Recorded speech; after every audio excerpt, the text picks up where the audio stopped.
Hey everybody, this is Rydo and we're back to another live stream of Shadowverse. Today is Friday, October 22nd. Let's hop into the game as quickly as possible. We're looking for basically no delays. For the accountability section today, I will say I was going to just give up on the irrigation project a couple days ago, and then I slept on it and I thought, well, there's a different way to give up here, in which at least the massive amount of over budget equipment that I purchased could be put to some use. So initially my irrigation project, which I've mentioned but probably haven't explained well enough, was to take the general idea of an irrigation manifold, which you can just buy, and I'll start off by saying, yes, you should just buy one and bury it in the ground like it is designed to be used, and not try and reinvent the wheel. But that's exactly what I was trying to do. There is what I'm doing here is I'm trying to adapt the connection on the input to be the right kind of thread, the garden hose pipe thread, GHT garden hose thread, I think is what it's called, on the input, when it's actually, when the manifold itself is the national pipe thread, more than likely, in PT. So it looks like almost the exact same connection, but it isn't, and it won't work. So you need an adapter on the input, so you can put a garden hose on it and connect it to a garden faucet, whereas most irrigation systems are hard plumbed into a offshoot of the main line of your house. That requires real plumbers. That's not a do-it-yourself thing. And arguably, while that will get you a lot more gallons per minute and probably higher pressure than whatever you're getting out of a garden hose, it might not be necessary for most people. It is going to heavily depend on just how many there's a lot of math in setting up an irrigation system in general. It's going to depend heavily on how many sprinkler heads you're going to put on each line. And you can potentially overbuy a manifold that would hold maybe as many as even 16 lines, and then that would let you have more sprinkler heads. Anyways, for my personal plumbing on garden hose, on spigots, you can get basically 3 sprinkler heads, above ground sprinkler heads, in a row, which is more than enough when you think that the controller I bought is capable of controlling 8 lines. So 24 sprinkler heads is probably enough, but a real irrigation system installed by a professional would probably try to push you to even more, and more unique ones too, where you have like drip irrigators and things like that for different kinds of plants instead of just general grass. I guess we want to get rid of this and re-roll that.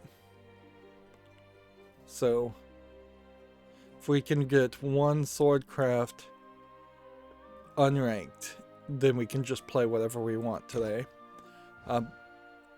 But yeah, my irrigation plan was to have a box that I could put around the spigot, and I could put some insulation around it so it would be weatherproof. So theoretically, it wouldn't be. Wanted to play unranked. It wouldn't be something you'd ever have to change or take off, even if it was going to potentially snow and freeze the pipes. And in the idea of trying to keep a manifold in the biggest box I could get, which was still too small, I think there might have been a way to go to get it to work had I turned the box 90 degrees, but you still would have a weird complexity to get the spigot to connect to the rest of the piping without having a hose, and if you're going to have to make a custom hose of a custom length to make it short enough to fit in that box, then that's going to be not really worth it, and it barely would probably fit even at that. So what I will probably do is I will probably just take a general cheap $2 weatherproofing connection, and in the final implementation, which what I've done is not the final implementation, I'm going to skip over this winter and wait until summer to try again. So this is effectively giving up, but it's giving up where everything is working as it should, except for the fact that it's not in a box now. I've just put all the fittings, connections, the hoses, little short hose extensions for some of them to a 1-to-4 splitter, and then the 1-to-4 splitter goes into each of the electric switches that turn on or turn off the water to the hoses. And in its current state, it is a very rough prototype that needs to be completely restarted and redone with a more normal one. And I do now know the path, and since now I've got all the sprinkler heads that I'm using right now set up on the back spigot, the back of the house spigot, what I'll do is in the summer is I'll try just a very standard manifold, bury it in the ground, have one adapter to a hose for the input, have that hose connect to the front spigot. That would double the capacity from right now being able to control 4 lines. It'll then be able to control 8 lines, which is the controller that I bought. And if there was any need to expand even further, then I simply would connect even more, add another manifold to the already existing one in the front and the back. So the general idea is, in the summer, I'll hit maximum capacity on the controller I have. If at any point we need more capacity, we would just replace the controller, which the controller is about $200, so it's not a cheap trade by any means, but it is doable. And at that point, I would probably put another manifold in the back and another manifold in the front, and they just connect to each other, so it's fine. And it is kind of a box, but it's kind of not a box. It's more of a ring with a lid on top of it, and the bottom is empty, and you have to do more digging, and part of my goal was certainly not to dig. So most irrigation systems, I imagine, don't freeze and break that often, and the parts are somewhat easy to replace and somewhat cheap to replace if they do freeze and break. It's more concern about the pipes in the wall, the freezing and breaking and bursting being an issue. So by putting a standard manifold in the ground connected by a hose, when winter comes, when the pipes might freeze, you just disconnect that hose and weatherproof the spigot like a normal person. And so that is where it is gone. Yeah. So mostly this was a project that was very ambitious to accomplish things, to be neat and nice. It failed there. To be inside a weatherproof box, that it failed there.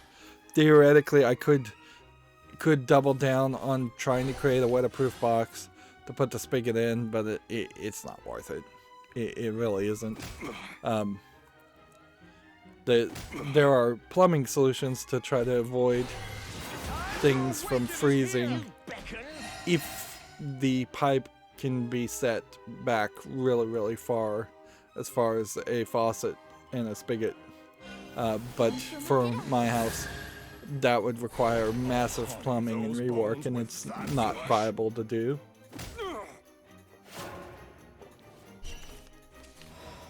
What would be nice is if you could do a backflow, but there's literally laws against having anything that would potentially backflow or vacuum out and water from any part of your plumbing. But yeah, the best you could possibly hope to try and drain tubes or connections would be to darn it. The best you could hope would be to turn off the water at the main shut-off valve and then try and open all the spigots around your house and hope that there would be something that happens to just be at a lower point elevation wise that you could turn the faucet on.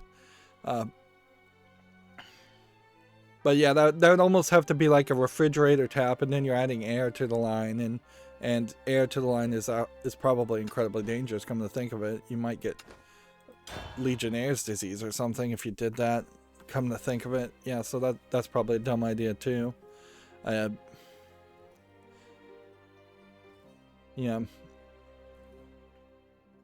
So I think you just gotta risk it and gotta weatherproof it. And you know, with climate change, we would never. We don't. Who knows? Winters may just get colder and colder, and it may be a very standard thing for pipes to burst and freeze all the time. And that may just be something we have to put up with. Anyways, the irrigation system works. It is just open in the air.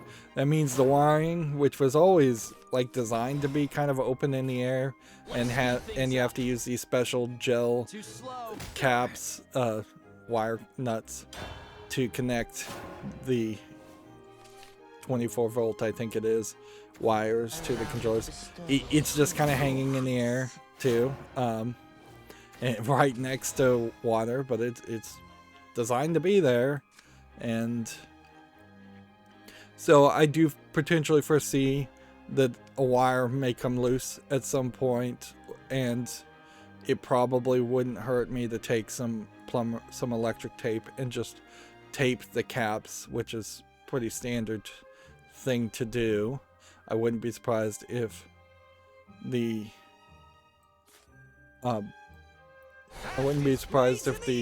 wires manage to rust fairly quickly too.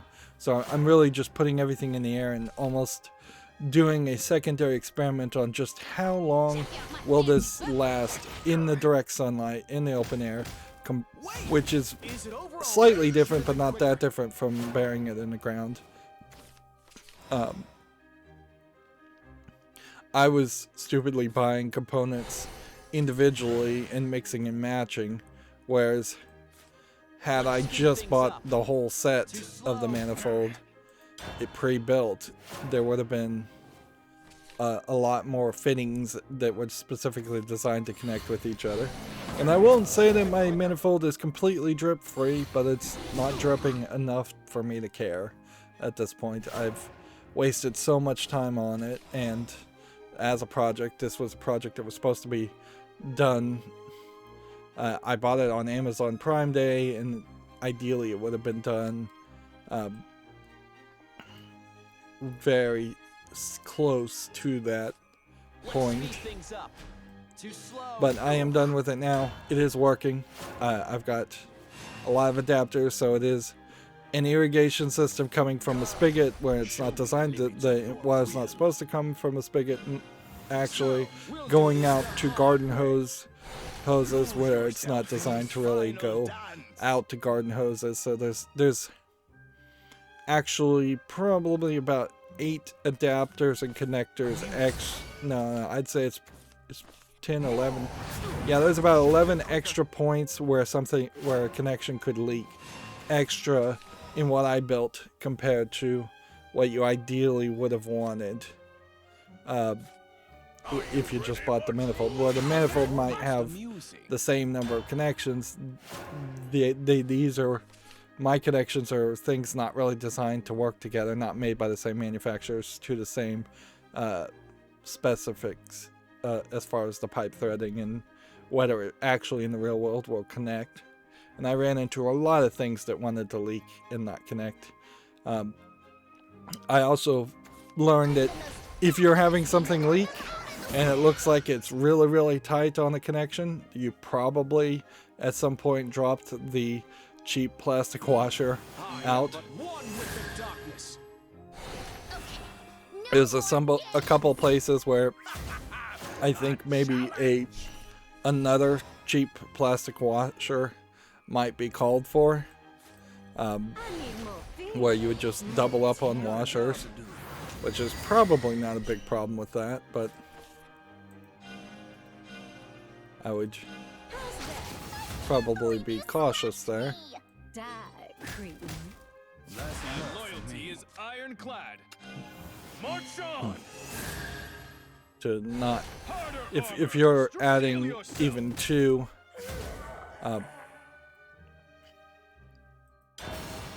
washers, you're probably doing a fairly dangerous experiment that you might have a breakdown later or a leak later when you're not originally looking at it. I used a lot of plumber's tape, which in some places maybe I needed to have even more plumber's tape. I didn't use any plumber's putty in the final implementation,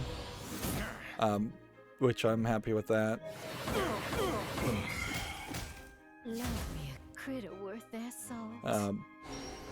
You have summoned the blade of purgation here. Yeah. I also found that the pump switches, relays that exist for Got a job to do.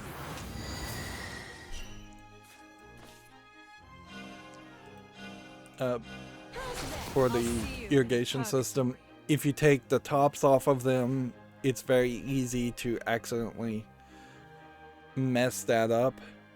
And Steel yourself. Loyalty is ironclad. Steel I yourself. don't know why I attacked there. Actually, that was kind of a mistake. I could have just attacked with that one. Ironclad. But yeah, it's really easy to put the tops on wrong and then it will just leak.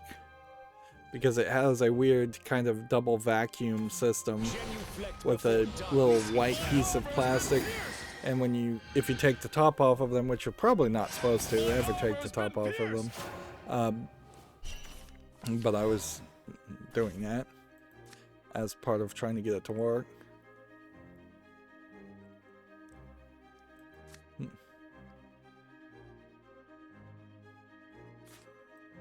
The dawn shines like a beacon of hope. Let's see if this works. I shall clear us a path. Dawn is upon us.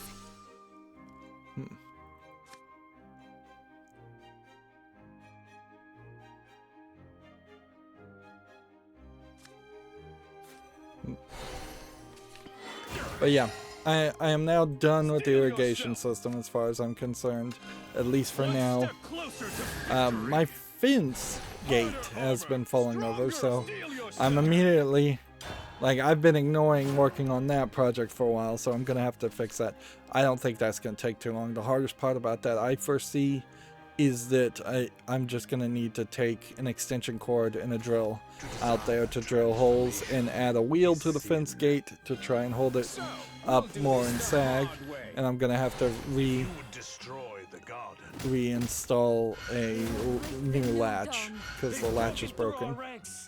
So theoretically, it sitting on the ground to install install the screws should be the hardest part there. Or drill and install bolts is, I guess, what you really are going to be doing. This is where I truly shine. But yeah, I'm definitely not looking for new projects. But I'm finding them. What can I say? Home maintenance sucks. It always sucks. Ideally, you would want to be able to rent and have someone else be in charge of repairing that. But when you rent, you almost never have the case where you have somebody qualified and willing to actually maintain and fix things that just break. Whether a lot of things I think are designed to break after a while, anyways. But yeah, things break. Enemy or no, you did good. So if you ever could rent or lease a house or have a landlord of any sort, ideally you would look for a landlord who just loves to do repair projects and is super qualified at that. But the problem with that idea is nobody is super qualified at everything, and people that think they are deluding themselves and probably pretty bad at everything. Plus, even if you are hiring repairmen and stuff like that, like most of those people tend to at best be very good at the one thing they specialize in, and really, really bad at everything else, or just completely incompetent, like more incompetent than an average person who doesn't even know what they're doing. It seems, and maybe that's intentional when you hire a contractor, that they're screwing things up so that they get more hours out of you and more work out of you. But even if they are specialists and they're supposed to be good at what they're doing, they tend not to really be good at what they're doing. It's a failure of the United States educational system in a lot of ways. There has been, for decades, far too much focus on these general arts jobs, of which there's very little, or educating towards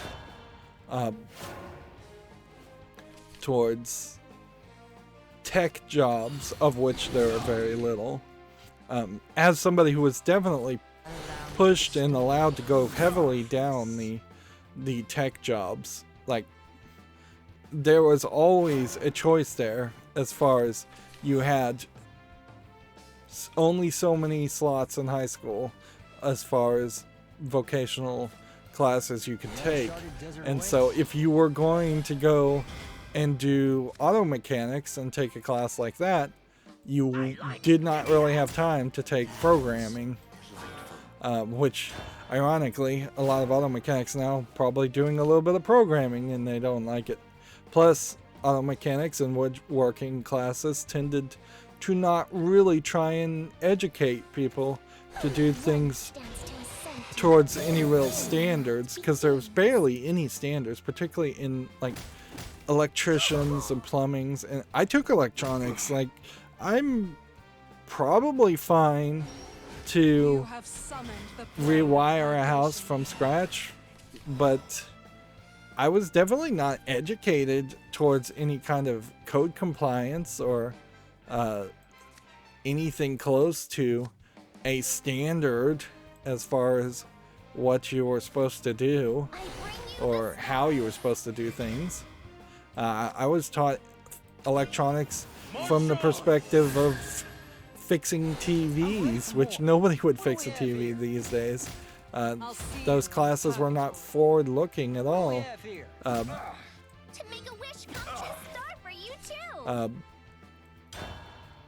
Yeah, so yeah, I built a radio in electronics. I saw a lot of fixing TVs and attempts to fix VCRs and things like that, but like none of that would really happen nowadays.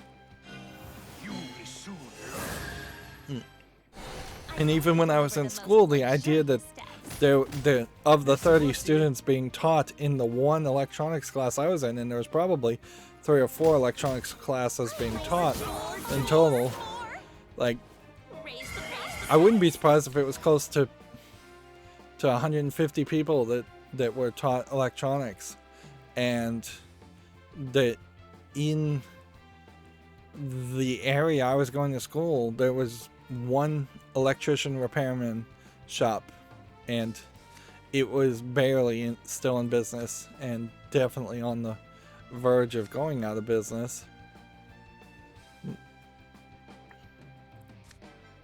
So yeah. I paid so much for that axe. Yep. I think there is a home maintenance and repair and a budgeting level as far as educations are concerned. Honestly, there should be less emphasis, as much as people don't want to agree with this, I think there should be less emphasis on writing. Like, nobody's going to be an author. Let's be honest there. There's probably less than 20 famous authors in the entire United States. And, you know, choir, same thing. Nobody's going to be a famous choir. Band, nobody's going to be a famous musician.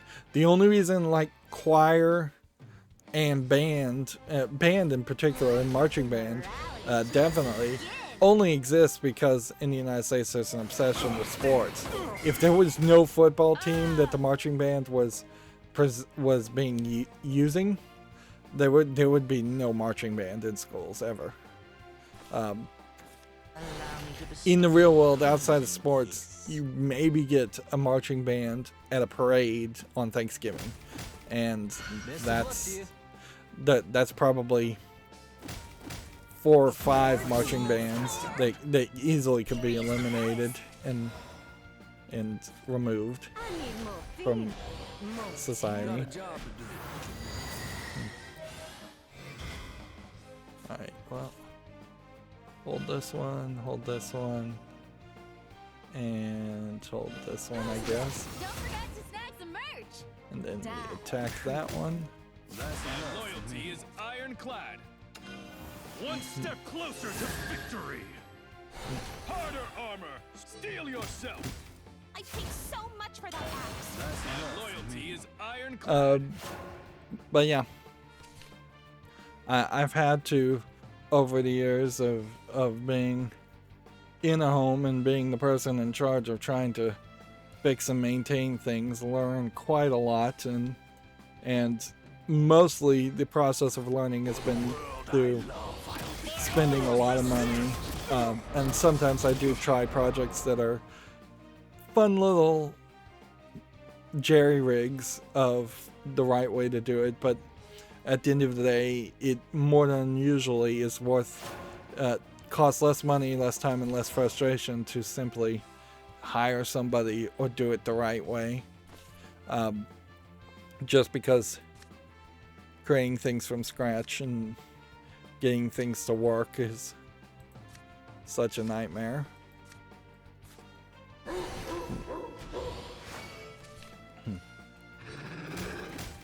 There's nothing to fear. But yeah, that was a 28 minutes ramble. In the future, after fixing the fence, at some point I need to replace these smoke detectors in my house. They're almost past their expiration date. I've got maybe a year there. I'm gonna try and replace them with Wi-Fi ones, as I make everything Wi-Fi in my house.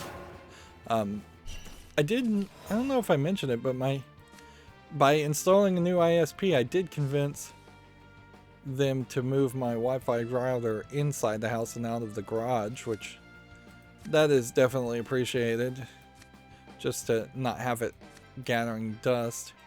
I don't know if it really did anything to change the range or the success of the Wi-Fi connection. I still think my main problem is probably just the fact that my Wi-Fi with the DDWRT is doing a lot, but there is just on the chip some instability, particularly with quality of service, and that instability does seem to sometimes drop the connection. But I'm hoping that I can maybe just lower the numbers on the quality of service and that'll stop happening. I'm still theoretically getting way better upload and download. Although, in practicality, if you're getting 100 up and 100 down very consistently and you're not having it drop like crazy, Enemy or no. you're probably getting the same experience as someone with 200 or 300 up and down. The difference would be how many people are connecting at the same time, how many people are going to YouTube, because I think there's some real limitations on like how many different, what the actual speed would be from any one individual website is.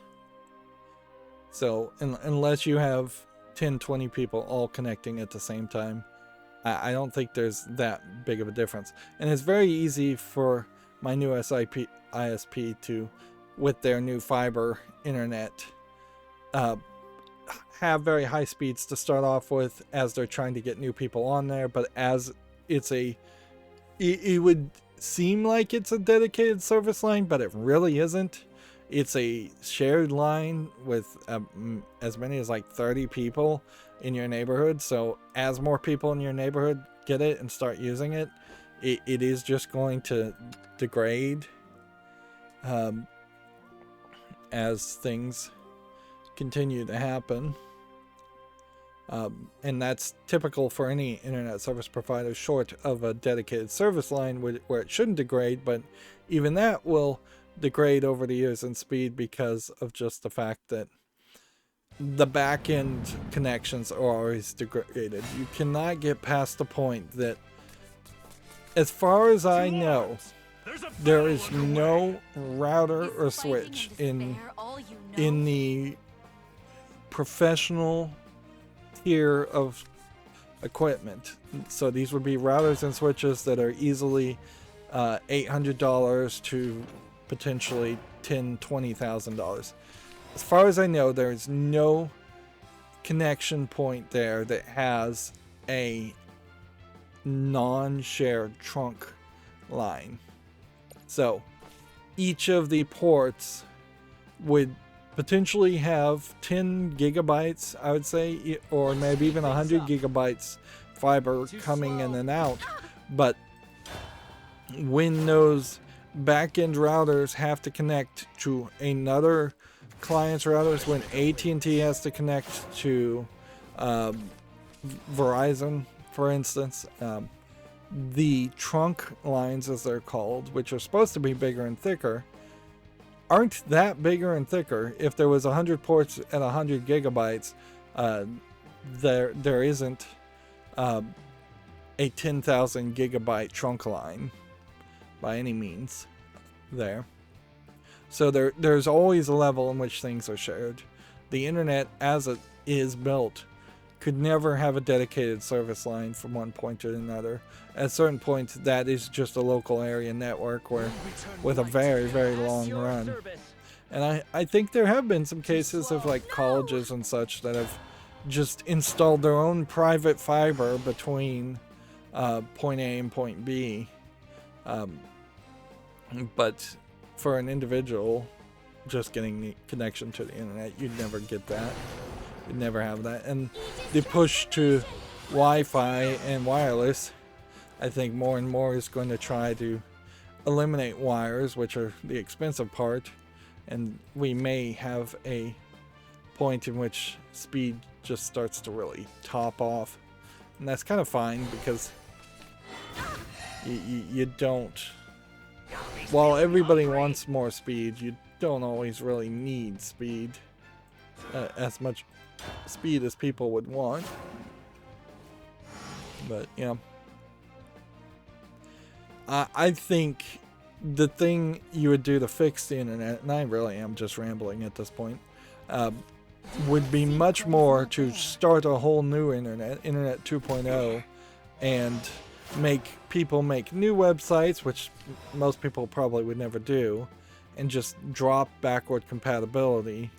A decentralized, always encrypted internet, something that directly and intentionally says like only HTTPS, something that says only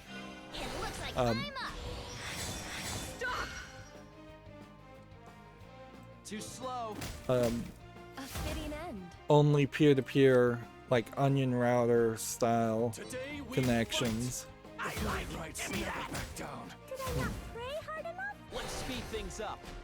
Too slow. No! Yeah.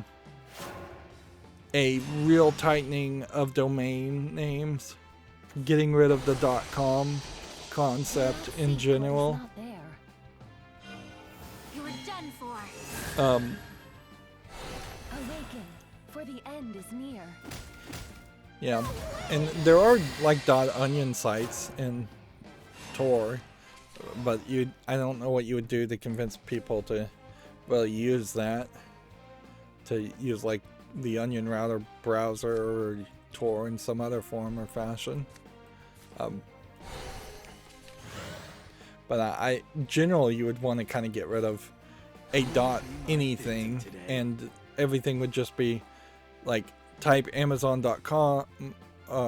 Type Amazon and you would get to Amazon.com or the equivalent there, and then there could be no name confusion on that.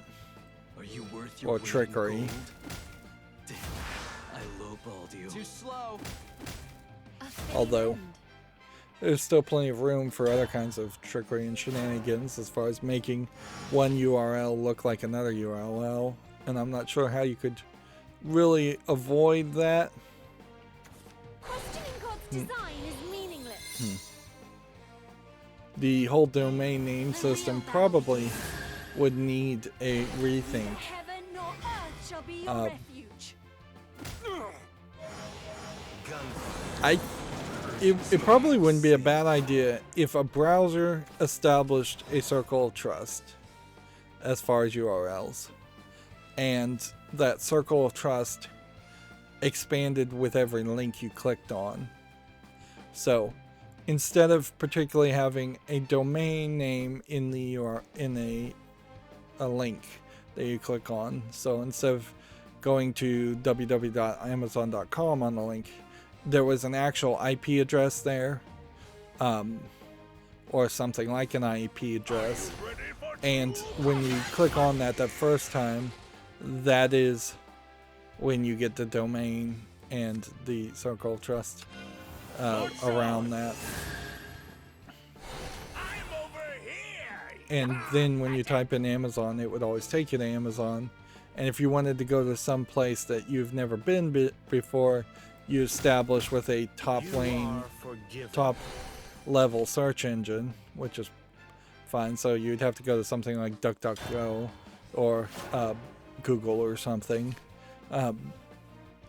to type in the word, and or type in a IP address to start with, and then you'd get a big pop-up going, hey, you've never been here. Is this a phishing scam? Are you sure this really is a website you want to go to before you can even connect to it? Because that doesn't really fix or do anything for the fact that the internet, to me, feels like it's shrinking, and there are fewer and fewer websites in which people generally go to. One step closer to victory. But it probably severely reduces phishing scams. Of course, if you're going to make a new internet, you could probably severely reduce the number of people that could make websites in general if you wanted to, but that wouldn't get a new internet to succeed. You would have to make it almost free and democratized, and honestly, I think that would be more of the direction. While it may be fairly annoying that everybody on YouTube gets a YouTube channel, when the vast majority of people who have a YouTube account get it just because they They have a Gmail account and they will never post a video there. That is also very democratizing.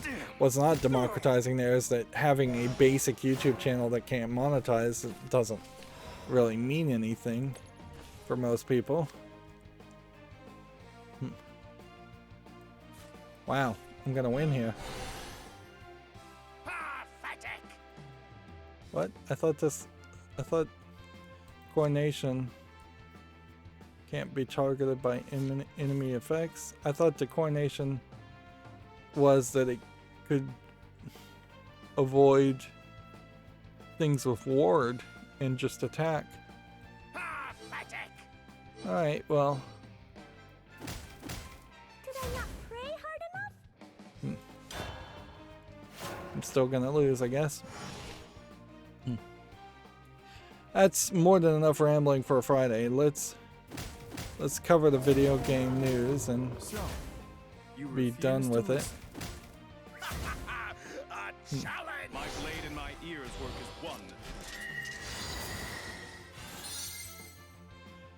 one. Enemy or no, you did good. 2K is talking about Michael Jordan in NBA 2K22. Empire, like his airness in my career, my team in the W right now. Season 2 is life, so I guess you can play as Michael Jordan.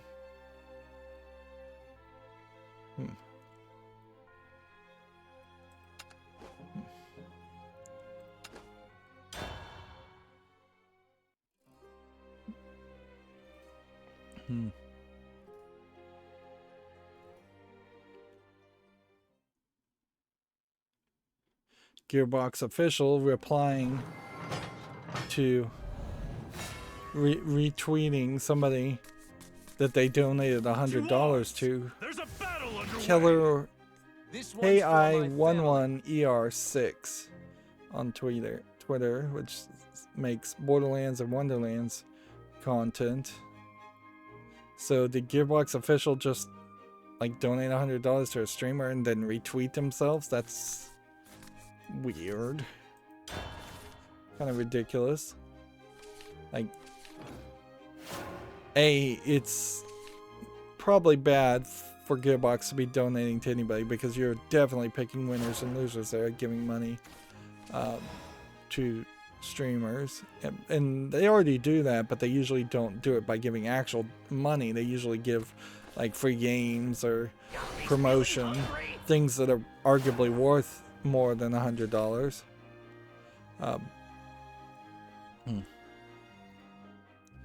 But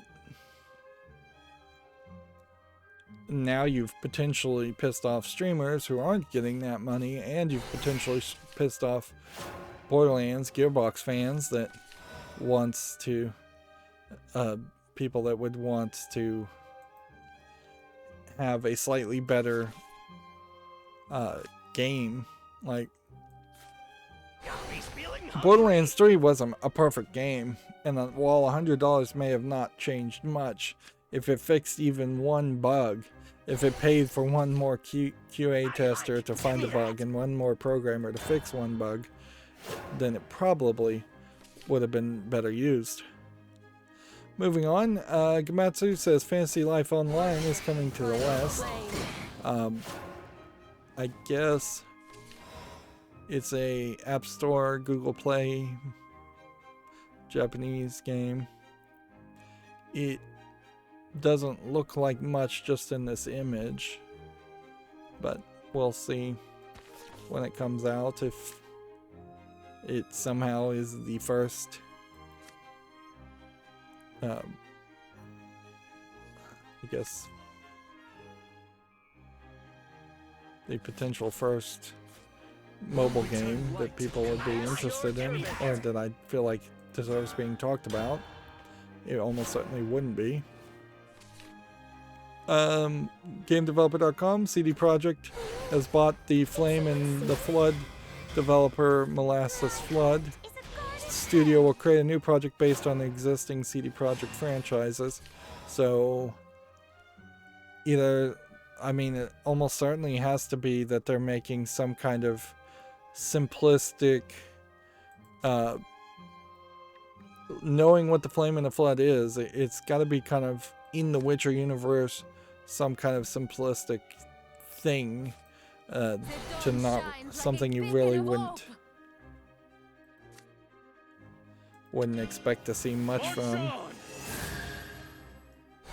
Dawn always prevails. Dawn is upon us. Blessed sunrise.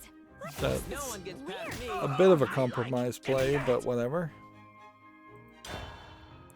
Like, it would be total insanity if they're gonna make something My raging flames have got your around Cyberpunk 2077, unless this was some attempt to potentially recontextualize what the Cyberpunk games would be. And I don't think CD Projekt Red has anything else. Will be my victim today. Like, Are you worth your weight? I don't even think I'm exaggerating there. No one gets past me. And I think it is worth mentioning that, like, Witcher 1 and 2, kind of different people, different team.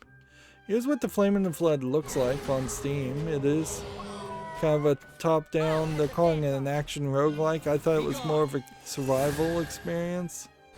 You can see it's 74% positive, but more mixed recently. Maybe some people are unhappy with it being potentially abandoned. Like, what this probably says is that the Flame and the Flood would never get any more polish to it. And I guess this is one of those acquisitions of a company that you need to fear as a gamer, because it's not a company that's being acquired so that CD Projekt Red can support them and treat them nicely and let them make a Flame in the Flood 2. There is less diversity as the types of games today versus yesterday, because now we're almost certainly not going to see a Flame in the Flood 2 or anything else the Massless Flood would have wanted to make before they were acquired. Now, arguably, maybe they had no ideas, and this game is barely positive, so maybe they were just going to sit around and support the game and do nothing else. But yeah, I imagine that what you'd have to just assume is going to happen is that this is going to be One step closer to victory. I'm over here, youngling. yeah, you have to assume that this is just going to be some Witcher themed game. Here we have a game on Steam called Drip Drop, which looks like nothing. $3.49, English only. Here we have a game called Hexcraft Harlequin Fair, which, yeah, doesn't look like anything. $12.99, English only. I think GameDeveloper.com would promoted this global games pitch, not patch. That's supposed to be an I. Pitch your mobile or hyper-casual games online to 100 plus publishers and investors the 3rd to the 4th of November. You reach publishers and investors, you keep them posted on your game's update, pitch your game online, you get access to 365/7 matchmaking profile, you maintain your game's project profile, get feedback before and after the event.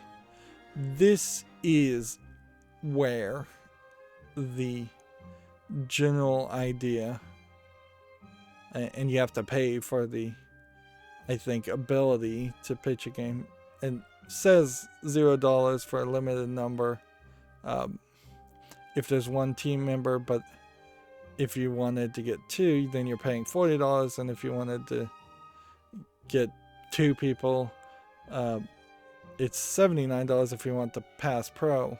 So they're making a lot of money here, and Unity is involved with this, and I think it was Unity that retweeted it. I need more beer. More I'm gonna lose here because I'm not paying enough attention.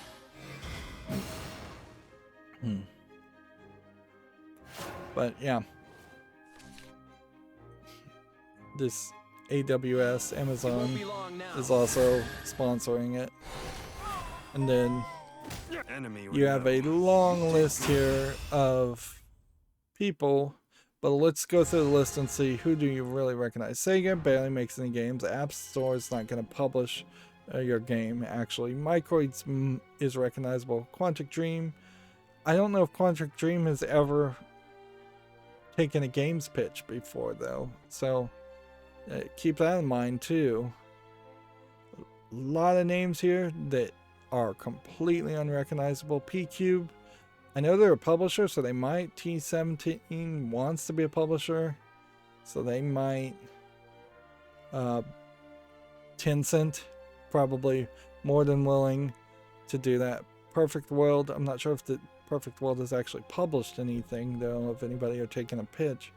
And that's the real fear here. Bandai Namco, if Bandai Namco did take pitches and would do anything with it, it would almost certainly not put a lot of effort or funding into it because they'd be more obsessed with their anime games that they publish. Konami, yeah, do you really want to get in business with Konami? Green Man Gaming, probably not a publisher you'd want to do business with. Like, yeah, there's a considerable lack of names here. Plug-in Digital, I think I've recognized. But like a lot of these games I don't recognize, and a considerable lack of people you really would want to pitch. You're not pitching here to potentially Nintendo or Square Enix or PlayStation or Microsoft or Valve or EA or Ubisoft. There's probably about 20 top tier AAA game developers. Now, these are supposed to be for mobile and hyper casual games, and if you refiltered this list and tried to figure out how many of these people actually have ever even listed mobile or hyper casual games, I bet a lot of these names would also drop off this list. But there's a real problem here, and we have seen this in the past for having something like this. It's basically a scam. I can tell you this at the very minimum. The only way I imagine you could make any kind of pitch to your game is you're going to have patents and lawyers and copyrights, and you've got to hope that your patents and lawyers and copyrights somehow are just good enough that they can hold their own against the patents and lawyers and copyright attorneys that a big company like Sega can have, and some of that is going to be straight up international patents and copyrights and things like that. Otherwise, you might have Sega steal your idea from this pitch and sell a game only in Japan, and you may have very little to no recourse. And all of that's a lot more money than I think most people are going to have, and it's a ton more money than paying $9 to pitch your game. Arguably, do you really even need a publisher if you're making a mobile or hyper casual game? Too slow.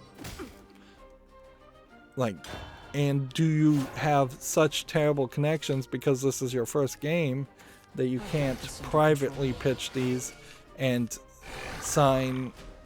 get people to sign non-disclosures and non-compete clauses, which a company like Sega, a big company like that, probably would never be able to get them to sign a non-compete particularly in this scenario. But the bigger thing, as a fan of games, as a gamer myself, this is where you get the idea of a year of the bow or the year of the pirate.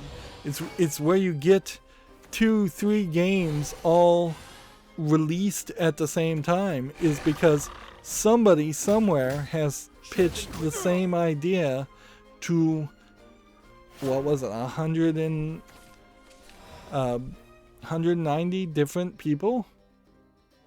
Yeah.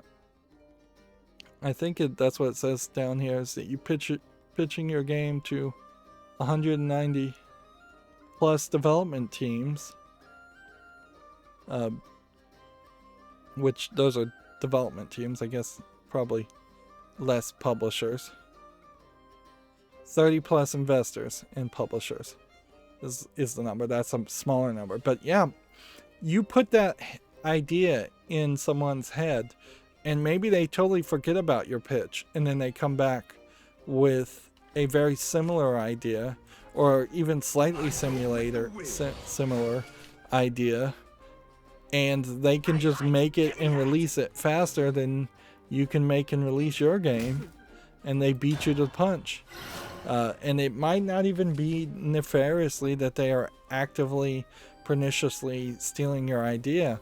It very well may be that the groupthink of game developers and game publishers just causes that idea to happen. Like, we see that, like, when The Walking Dead was super popular, all of a sudden we got a whole bunch of zombie games, more than normal, and we already get way too many zombie games.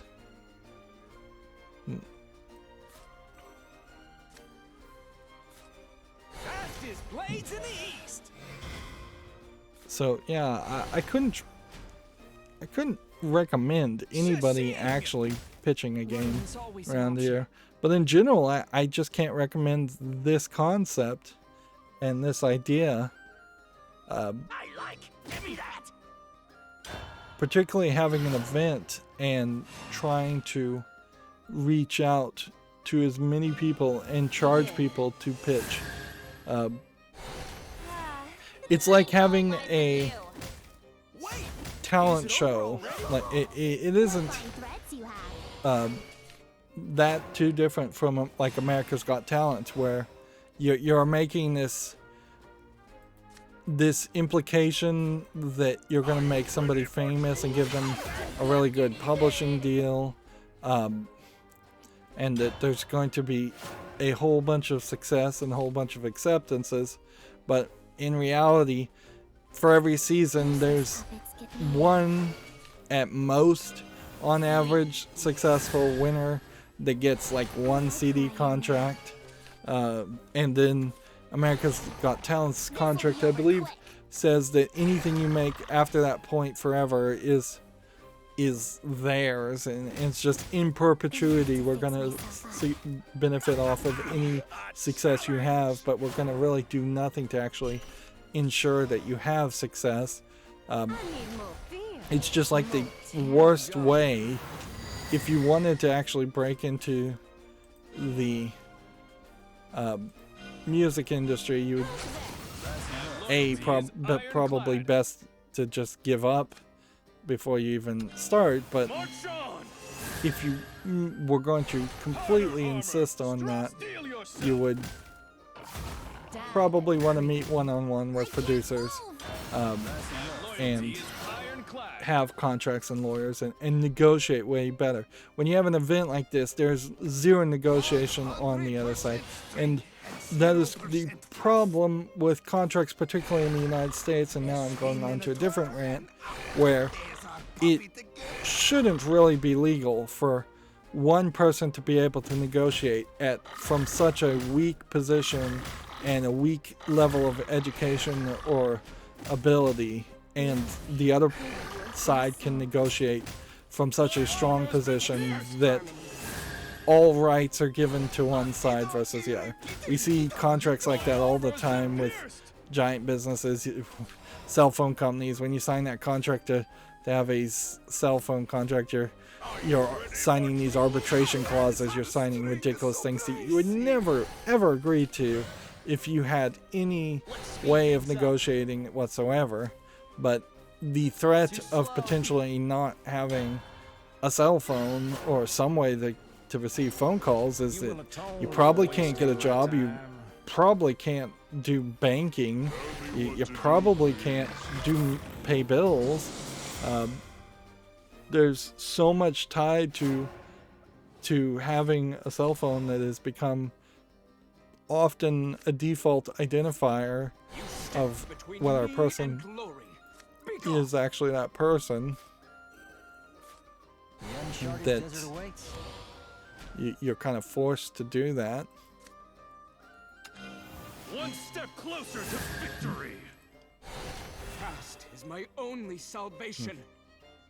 And there's really no competition at all to offer better contracts. And in this case, this pitch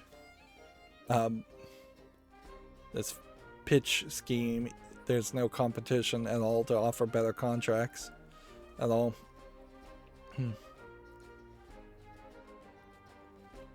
The only good thing I could think about is if you put a games pitch on a site like this, maybe you would see other games pitches and realize your games pitch isn't that unique, and maybe we'd see a few people not going crazy and trying to list games that are just Flappy Bird clones. But I don't think those people are acting in earnest anyways, so we probably really wouldn't reduce a high number of Flappy Bird clones.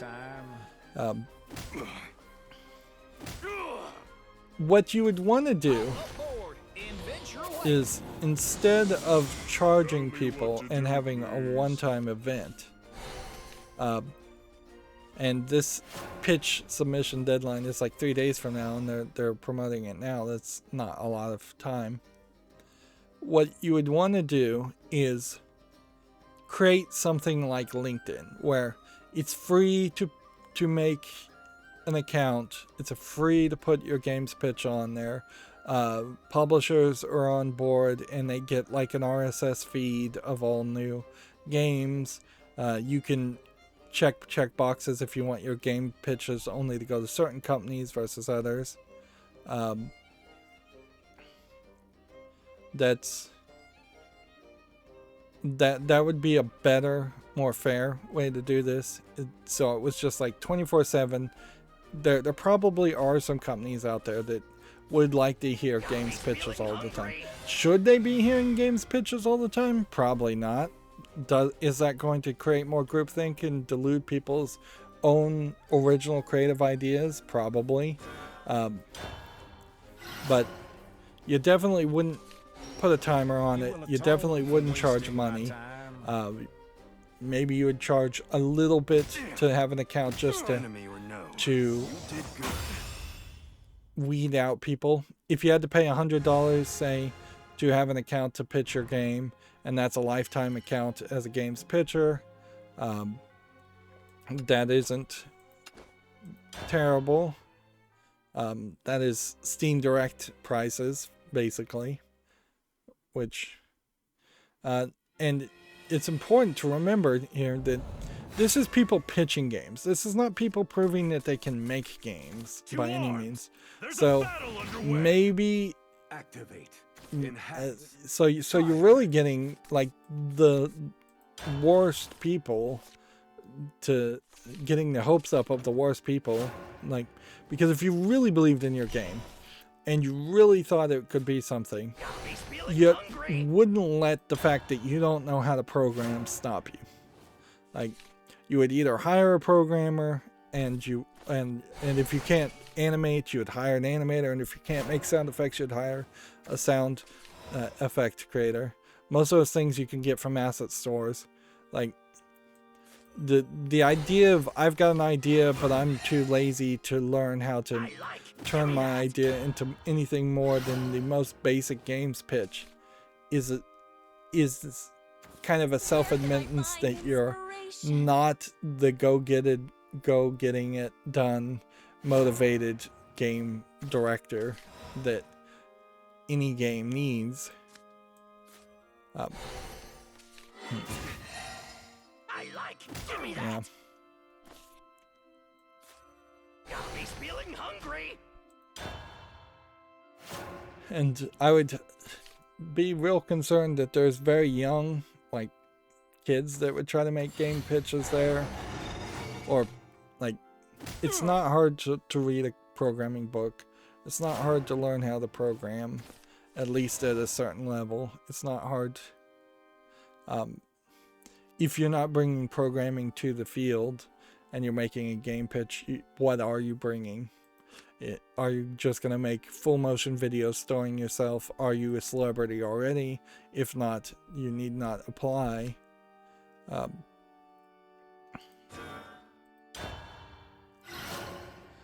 Moving on, let's try and burn through the news. It's already been an hour. Netflix says it's not planning on a game studio acquisition spree, which I didn't think they were, but I could see how some people may have thought once they acquired their first video game studio that they were going to just keep going down that route. Netflix pretty much has never put its eggs in one basket, so it is not surprising that they're trying a whole bunch of things and diversified things. Arguably, that's Netflix's problem, is that it doesn't really support any one idea it tries for very long. And so you end up with scenarios where great shows that don't do amazingly well get canceled. The Santa Clarita Diet is one show they had that I thought was really good, and then they bring back and finish some things like Lucifer from save it from being canceled, to only really then give it a season or two more and then wrapping it up. And arguably, I would say what they did with Lucifer, starting with when they originally acquired it, was to shift it fairly far away from individualized episodes that don't really have a long running connection into a more long running narrative connection that at points got fairly preachy and annoying, and stopped it from being as fun of a experience as it probably should have been. And then there's a whole bunch of one-offs that just get like one season and that's it. Now the fight begins. I guess that's the problem too, is that Netflix is trying to be a replacement for cable, but to be a competitor to cable, you have to effectively do you have to effectively do everything, whereas any one cable channel can focus in on one thing.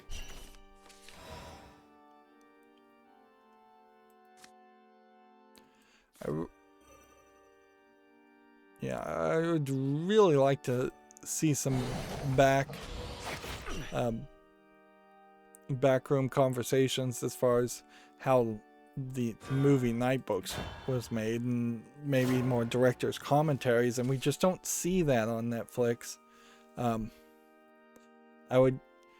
I'd hate to suggest them charging extra, but I would pay probably an extra $1 a month. I think most people would, if that got you director's commentaries on shows.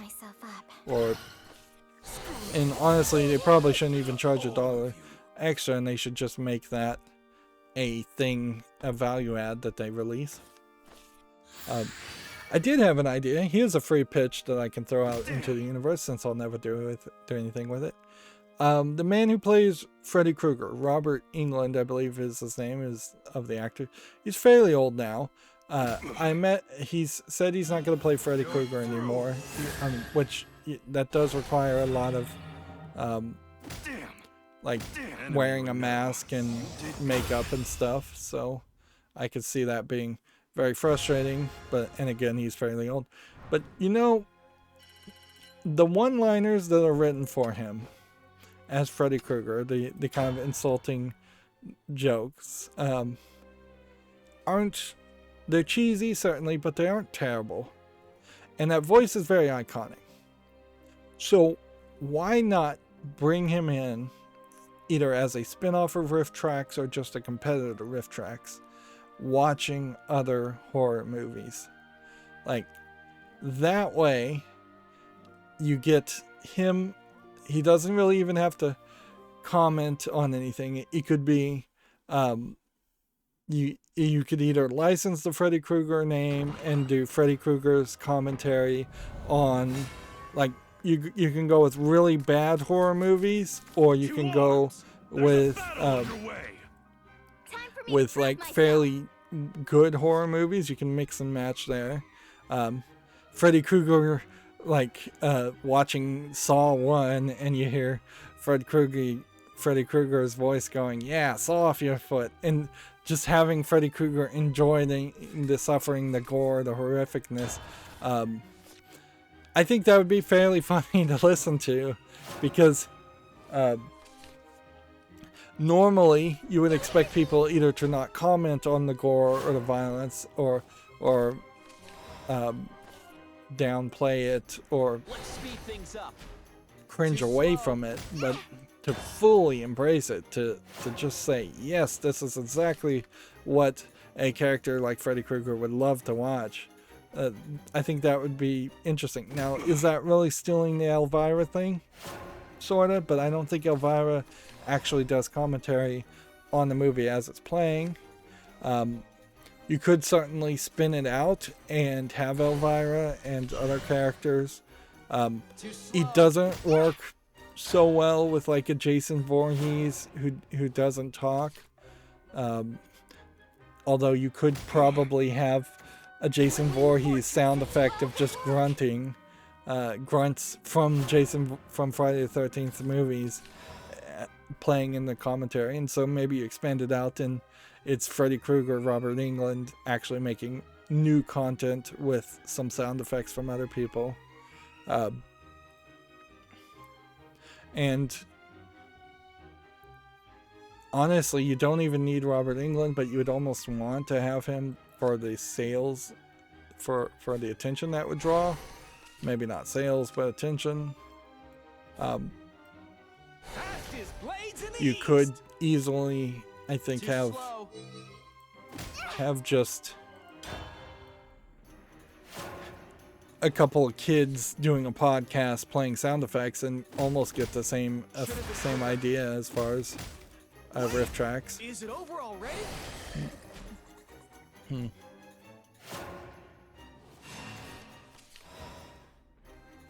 And I think you'd fairly want to have Robert Englund stay away from actually criticizing movies, particularly movies he wasn't in, unless he just wants to burn bridges. And what you could probably bring in is, like, some of the people who played Jason Voorhees could come in and just give commentary as themselves, or they could play new characters that are like parodies of characters they played before that do speak. The character who played Pinhead, same thing. You could have each of them from their own house do a Rift Tracks on movies, and then you could cut and paste the three of them. You're done for. Now, I don't know how many people actually listen to Rift Tracks. I don't know if I've ever actually listened to Rift Tracks or watched one. But I did have seen some of Mystery Science 3000, and I assume it's as popular as that is. Alright, well, play this. Uncharted desert awaits. Play this. It looks like I'm up. Well, I thought it was impressive. And then do this. I've got all the magic I need. Is that how you And treat hit a that. lady? Moving on. Supposed to be talking about video game news. Here we have a game called Island of the Lost, which looks like it's slightly low polygon walking simulator. They're calling it a hidden object collectathon game. It doesn't look terrible. It's $7.19, and while this may be asset flips, it does seem like it's fairly connected. So I'm going to put this on the follow list, but it'll probably never get reviews. Best of luck to you. Here we have a game called Fisherman's House, which does have dark screenshot syndrome and looks like a horror asset flip. Early access $4.99. PlayStation 5 consoles will be available at the UK retailer Game today. This article, I think, may have been a couple days ago, though. So it's probably too late if you're looking for the PlayStation. At this point, it's barely news to say that the PlayStation is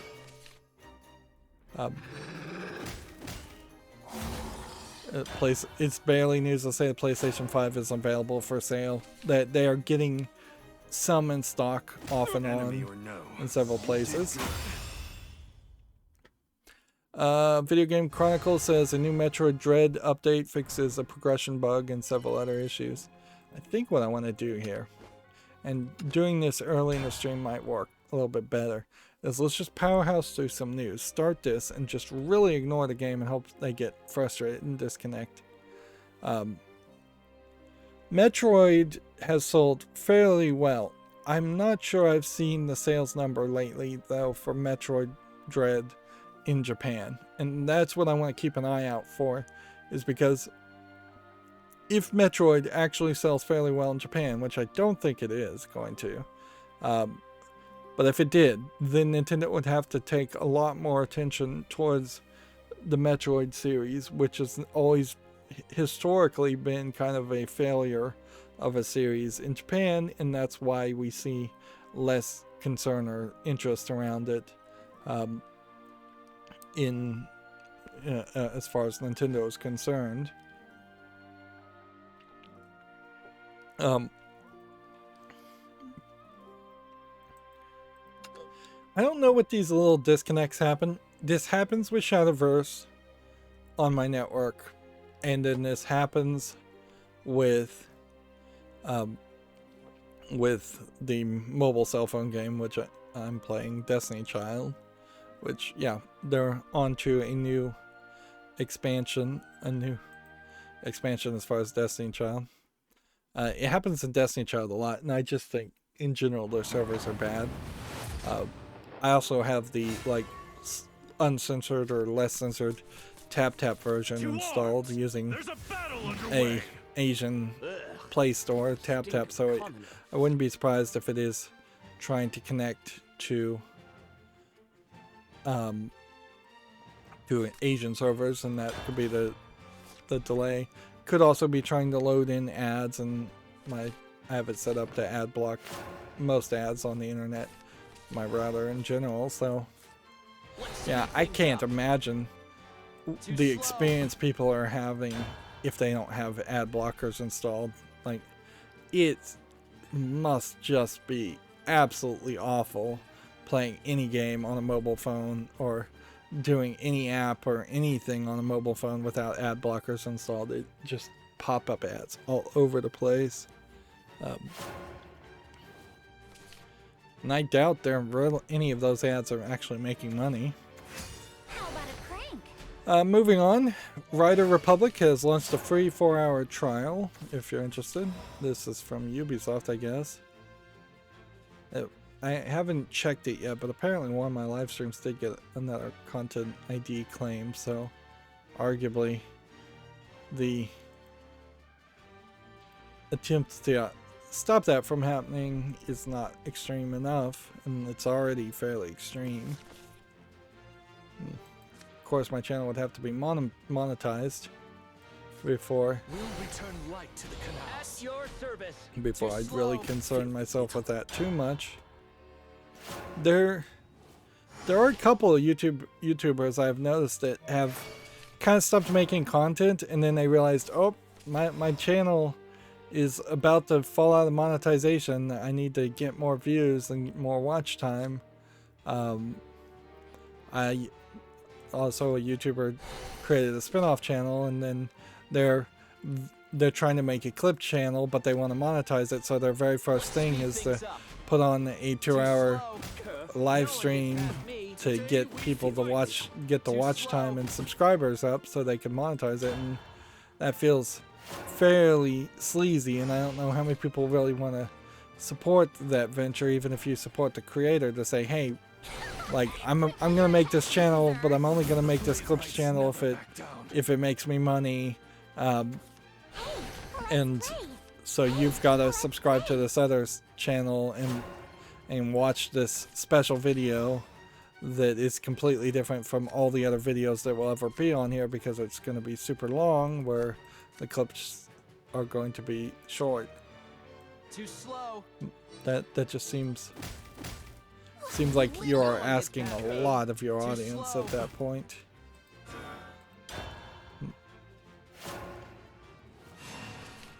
And YouTube is just so stupid with pushing and promoting the idea of clips, but then making every single system antithetical to the idea that clips would be successful on YouTube. And they're trying to introduce a new system for clips, and maybe those new systems will work better, but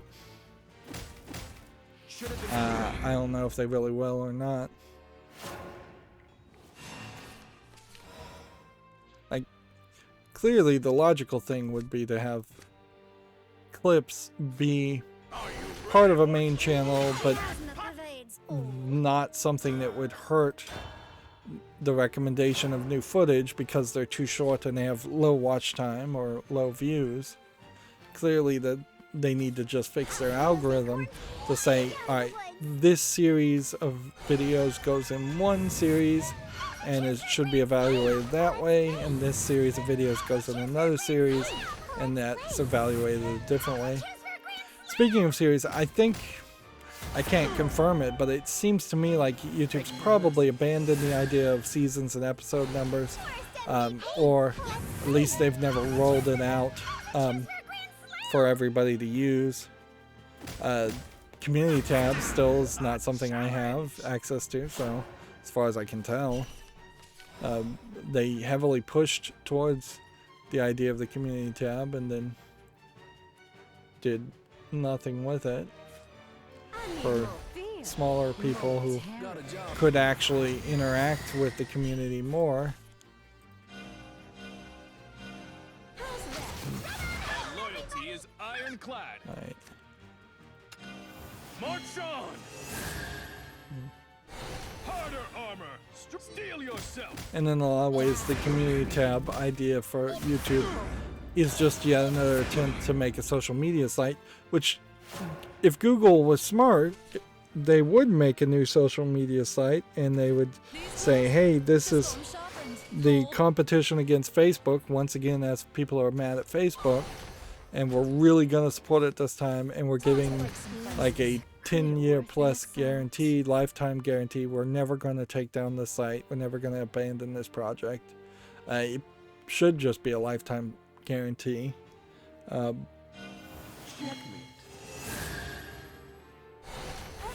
Moving on back to video game news, Assassin's Creed Valhalla's next major expansion could be Dawn of Ragnarok, which, yeah, this is the kind of groupthink I'm talking about. How many games are around the concept of Vikings and Ragnarok, particularly at the moment?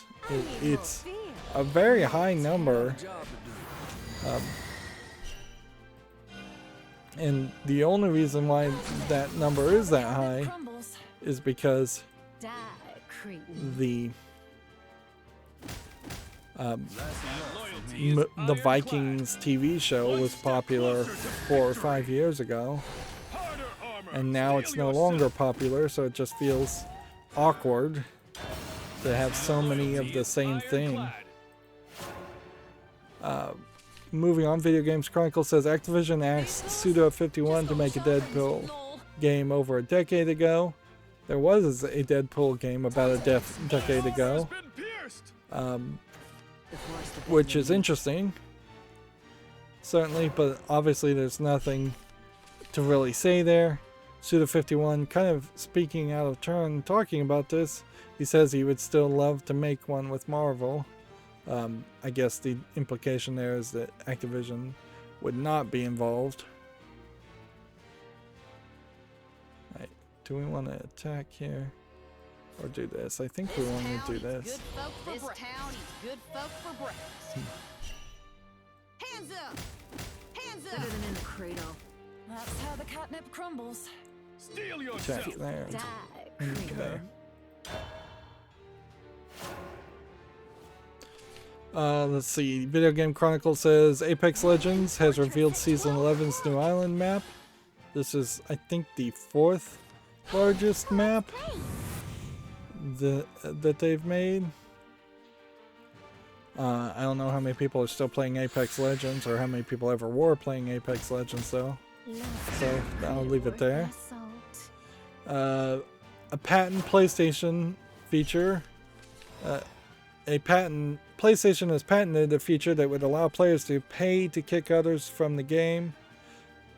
Patent is designed to let spectators bench players for their performance. This is probably more to do with the idea of just patent wars and patenting something so nobody else can do it. I doubt Sony would really try to implement something like that.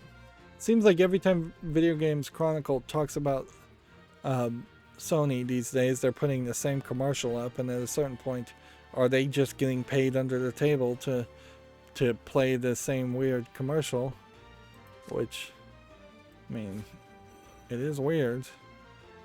I can say that much.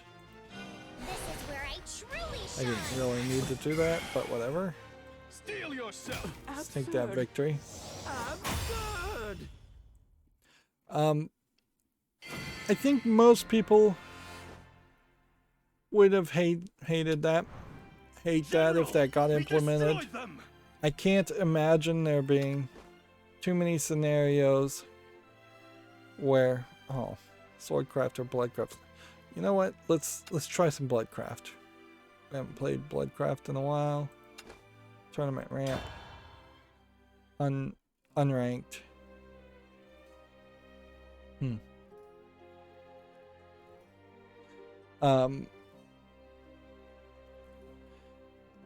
Yeah, I can't really imagine a scenario, even if it was like a major esport and it was some kind of weird, almost Coliseum arena style fighting game where people can put their thumb up or thumb down and cheer and boo for people and determine whether they'll throw a fighter to the lions or not. But actually it was the Emperor that would put the thumbs up and thumbs down, not just general people, but the booing and screaming probably did affect whether or not the Emperor would thumbs up or thumbs down a character.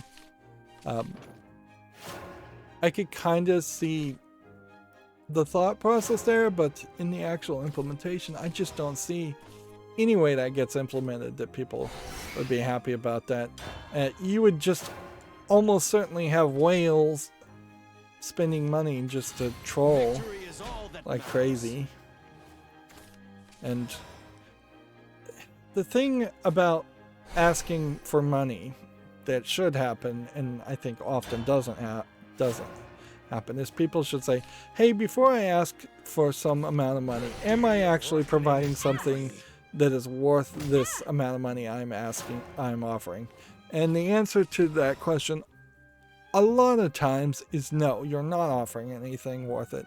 Even if they were asking for just like fractions of pennies to bench a player, are you offering something that is really worth it at that point? I would say no. Are you bettering society with this effort? I would definitely say no on that point. Yeah. I think you are just, frankly, being sleazy more than anything. And I guess Video Game Chronicles, as we move forward on the story, had this interview, and this was an interview, so they've broken up the Suda51 interview several times and reposted it. So they have Suda51 on Future Plans, Deadpool, and Nintendo Remake Dream. Now, I want you to take a moment, as we're not going to read this, as far as take note that this is on Future Plans, and the future plans that he says in this interview is that they have like 10 years of projects they're planning on, and that they're done with the No More Heroes series in general, and that they're in a very good place, generally speaking. What he most definitely does not talk about is being acquired by a new company, which Grasshopper Games, Suda51's company, has been acquired, and we'll get to that in the news story fairly quickly here. So basically, he came out and did an interview for the last time, potentially, where he'd be allowed to interview, and now the company has been acquired. I wouldn't be surprised if within a year Suda51 is not even working with them and is retired, and either that happens or he is just silenced and as now a subsidiary of a bigger company. Don't let a single rat escape. But we'll get to that story in a second. The Uncharted movie trailer has officially been released following a leaked teaser. So I guess these are the Uncharted people. I mean, inherently this looks fine. I would say what you're seeing here is a leather gun holder that was made in a prop department and not weathered well enough. And while you have a fairly, like, somewhat wrinkled shirt here, this shirt's not particularly that weathered either. So if this is their day one on their adventure, I would say you need to beat up this leather. Leather, when brand new, looks pretty bad. You need to beat it up quite a bit. Let's see, is this the actual... I guess it's Mark Wahlberg in it. Yeah. And when he comes out of the water and the rest of that looks a little bit better.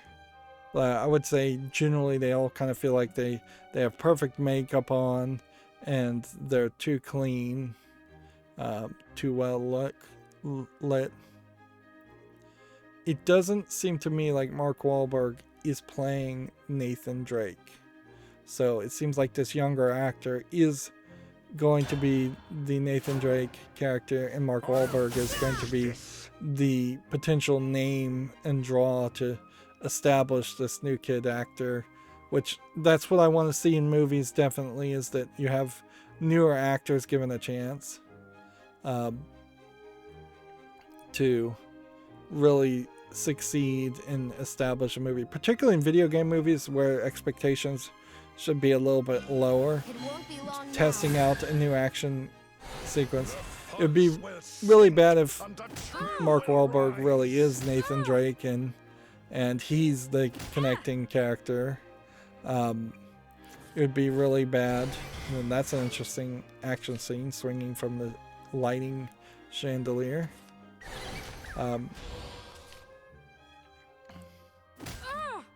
But yeah. I don't know if you're really expecting too much from an Uncharted movie. As someone who hasn't played the Uncharted movies, the Uncharted games, I'm not really sure what to expect. This definitely, the sequence here looks like it is a video game thing that probably happened, so they definitely probably needed to try and replicate it.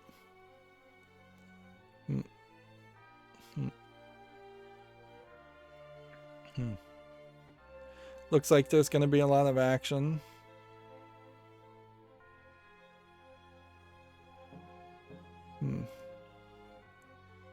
Yeah. I think it's worth mentioning, though, like, teasers and trailers for the Assassin's Creed movie looked, I think, alright when they first came out. And that's the whole point of the teasers and trailers. And the teasers for movies are often made by a completely different studio. So the actual movie could look and feel way different. My only real concern here is we, in the teaser trailer, never saw him use a gun. Even in this screenshot, he is not holding a gun. So I think there's a fairly large amount of first-person shooting in the Uncharted games. You gotta have some more gunshots and less of the kung fu fighting, hand-to-hand combat fighting elements. Yeah. There's, I think, some tease for later characters, which they all kind of look fine in the movie versions. But yeah, I'd say they need to kind of dirty themselves up a little bit, put some holes, some tears, stains on the shirts and outfits. They need to actually have a gun that gets shot every now and then. In all fairness, the Indiana Jones movie, often I think Indiana Jones had a gun on him too, and would instead use a whip or fist fight or something.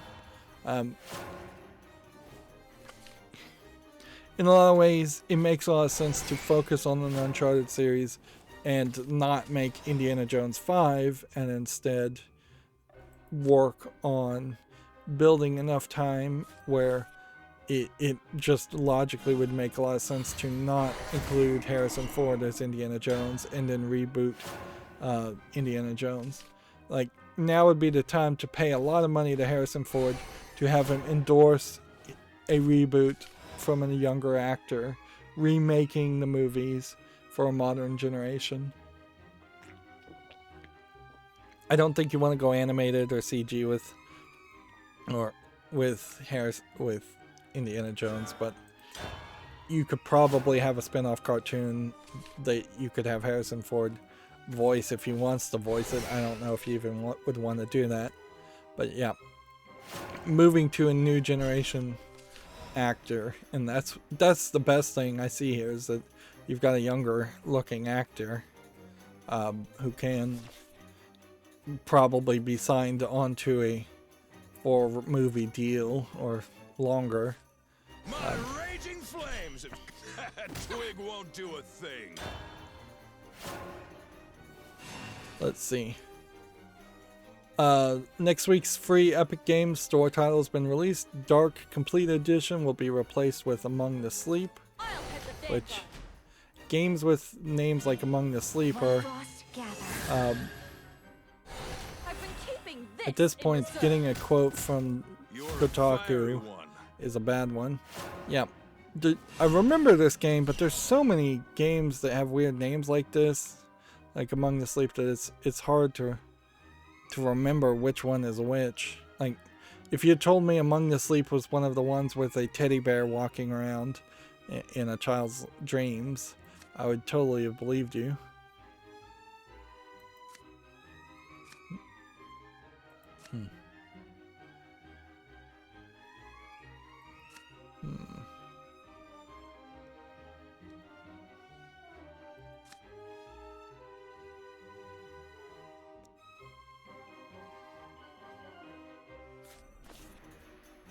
So we want to give this one 8 defense. We'll play that.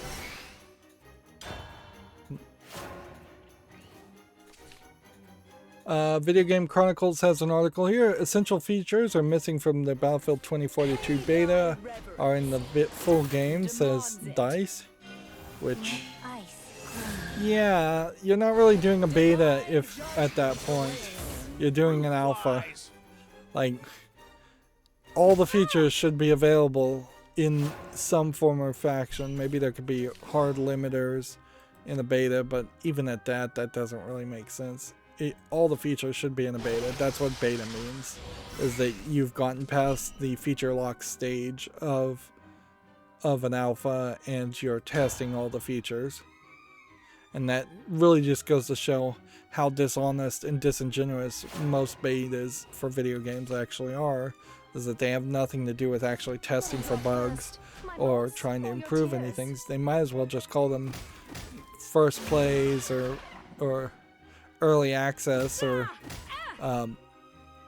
network tests. If you're literally only trying to test the networking aspects, you should just call it a network test. The flippant way in which people are willing to be dishonest in how they describe their games just highlights the dishonesty of how business is done in general, but particularly in video games. There's a lot more where that came from. Let us settle this. Let us end this.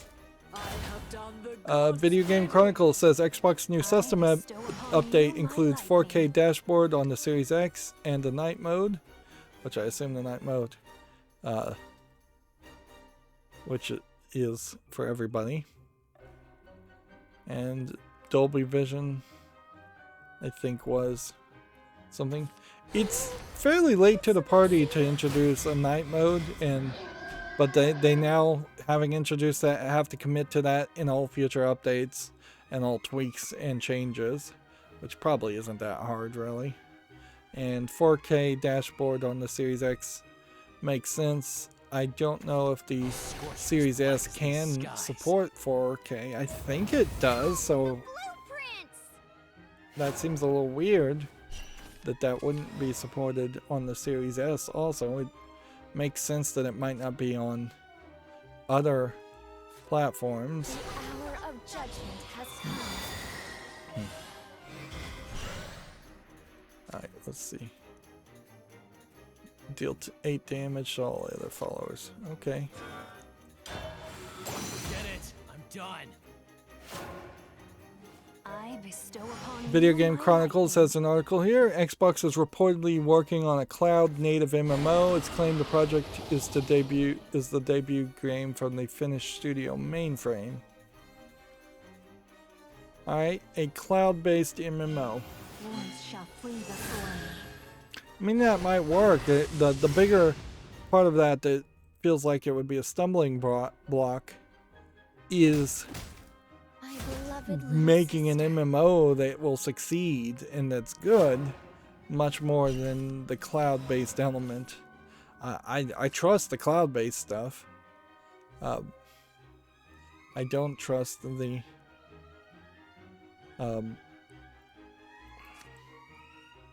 MMO stuff.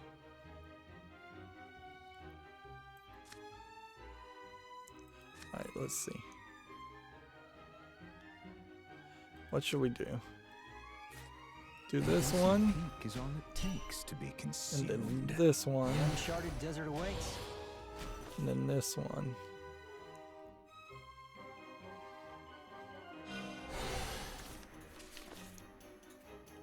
Then end the turn. And here's the article I've been trying to get to on Video Games Chronicle. The No More Heroes studio Grasshopper has been acquired by the Chinese publisher NetEase. CEO CD51 says the deal will help the No More Heroes studios create more good content. So they did this whole interview, and then less than a week later, they're acquired by the NetEase, which is the second largest game company in China behind Tencent. They signed an equity transfer agreement in May, and now the deal will go ahead. Yeah, and almost certainly, the way this is being done, you have to just assume that CD51 is not going to be allowed to talk as freely as he was a week earlier. I can't help but kind of assume that there is a possibility that they would like, this is the weirdness, is you'd think NetEase might try and drastically change the focus and the way things are made, and maybe even just run Grasshopper Games down the tube just out of a nationalism mentality. But then as a business, they probably don't want to do that. If anything, I would totally believe Tencent or NetEase if they said, actually, we would really love to not be a Chinese company at all. We'd love to not be under the thumb of communist China. But they have too much investment and too much of a problem trying to not be a company. I don't know if companies can really get out of being under the thumb of whatever country they're based out of. You would basically have to sell off assets and try and just funnel as much equity out as possible. The only thing I've seen that's even somewhat like that is the case of the ARM chip manufacturer just going completely rogue in China, and the Chinese government allowing them to go completely rogue and steal the intellectual property. And yeah, maybe that's what's really going to happen here, is that NetEase is just going to steal the code and the intellectual property of Grasshopper Games. It is going to be a walking on eggshells relationship, certainly, as you have a Chinese company that has to walk on eggshells with the Chinese government, and a Japanese company known for making fairly weird, extreme stuff, very bloody, which China doesn't like blood, very anime and Japanese centric content, which China doesn't like Japan, and Japan doesn't like China. Very weird. I don't know if the weird translates to NetEase, really. I wouldn't be surprised if all of a sudden Grasshopper Games is just this weird support company that is making more NetEase style games. But yeah, generally this is not going to be seen as a good thing for Grasshopper Games from the Japanese audience. They have effectively shot themselves in the foot. Maybe they were already shot in the foot with the Japanese audience, but the Western audience could go one way or the other and not even care. More likely they wouldn't even care.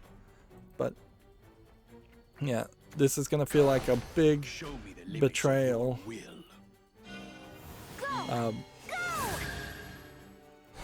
Lose yourself in this final dance. If we look at the Wikipedia category of NetEase games, you have one called Cyber Hunter, you have Diablo Immortal, Fantasy Westward Journey, Identity V, Marvel Duel, Marvel Super War, Revelation Online, Rules of Survival, and Westward Journey Online. So it becomes really questionable where NetEase would like they really have no business having the money or the ability to acquire companies, and the only reason they probably have money is because the Chinese government is probably giving them money in the background and or just allowing them to lie about how much money they have. So we look at their main listings. They partnered with Blizzard, which that's probably not a good thing. Here's an incident in October of 2020 where it was ordered to undergo recertification. Yeah. And suspend all comments functions after censors found inappropriate, they say, comments in their app. So they've been allowed, because of the way China is protectionist, to have to partner with Blizzard for Overwatch and Mojang for Minecraft Pocket Edition in China and Minecraft. They are partnering to do EVE Online, Diablo Immortal. They're apparently developing the Lord of the Rings Rise to War for iOS, Tom and Jerry Chase for iOS and Android, and Harry Potter Magic Awaken for iOS and Android. There's really no reason at all for NetEase to be acquiring Grasshopper Games if Grasshopper Games is actually going to make any kinds of games like they used to. Like, there's no connection or comparison there at all. And we are definitely seeing a decent number of people leaving companies. It's kind of weird, though, that Suda51 would potentially sell off Grasshopper Games and the intellectual property of Grasshopper Games to a company if he was planning on leaving and taking all the staff with him. Although at a certain point, if you've done your trilogy with No More Heroes, you've made as much money as you can there. Maybe you've got new ideas that you want to take to a new company while still making some profit off of the old things. Yeah. I mean, that might be a shrewd business move, but you're effectively selling off your babies to do something new. But that's not too far from what Notch did with Minecraft, selling off the super successful Minecraft to Microsoft and Mojang as a company to Minecraft so that he could then go and allegedly work on small independent games. I'm not sure he's ever released or made any other games. If he's programming games, he might be programming them just for himself or releasing them under some kind of pseudonym. That would be funny if we found out that Notch has been releasing several games under a different name.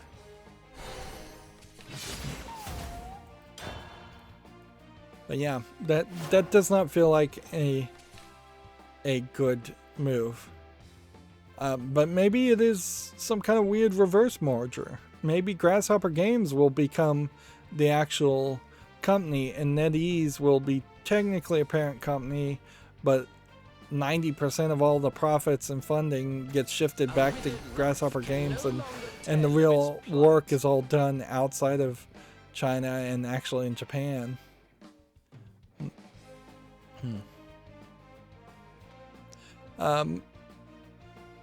It might be a case where shifting money is the real motivation there, and if you have so much money in stocks and shares that the only way you could launder that money out to a different company would be to acquire it.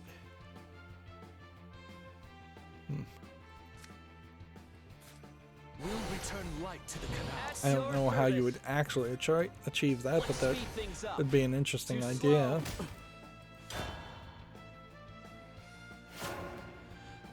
Video Game Chronicles Doom Eternal's Horde mode has been unveiled ahead of the game's biggest free update. This will also include Battle Mode 2.0 and new master levels. I assume Battle Mode 2.0 is probably the player versus player content, or the multiplayer content. Video Game Chronicles says PUBG's futuristic mobile sequel New State launches in November, which I'm not sure if we've seen this before. The playwrights never back down. The question I suppose to ask here is how much of this trailer is really going to be representative of what the game actually is. It has an anarchy in the name. This really just feels like PUBG to me. I'm not, unless the gameplay mechanics are somehow just significantly different, or if they're introducing the idea of roads and vehicles, that would be enough of a different mechanic, I suppose. But the only other thing I could think of is that this would potentially be a single player content game instead of being a multiplayer game.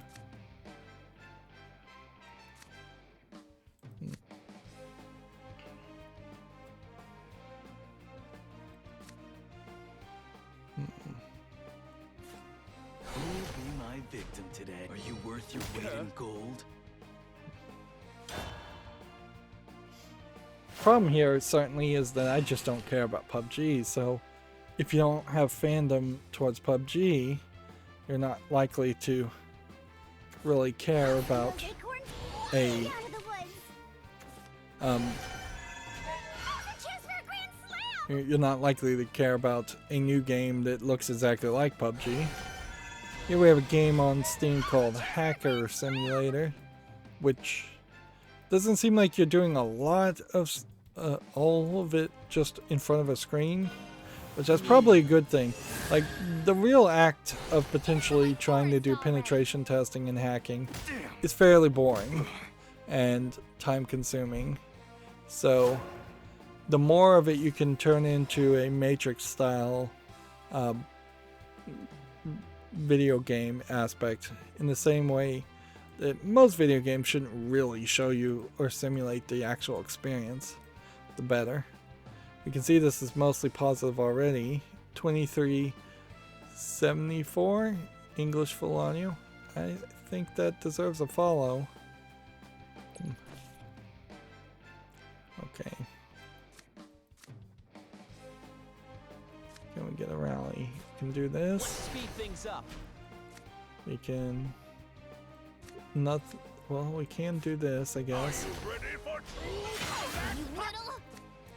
That gets the rally count up. Are you Then we worth can your attack weight in here gold? Too slow. and here. Next, we have a game on Steam called Nami, which doesn't look like it's much of anything. I don't think it supports English. Early access, $9.99, Portuguese, Brazil. Chance for a grand slam. Yep. Just kind of feels like an NES game with oddly 8-way directional shooting, which is not something you see much of these days for a good reason.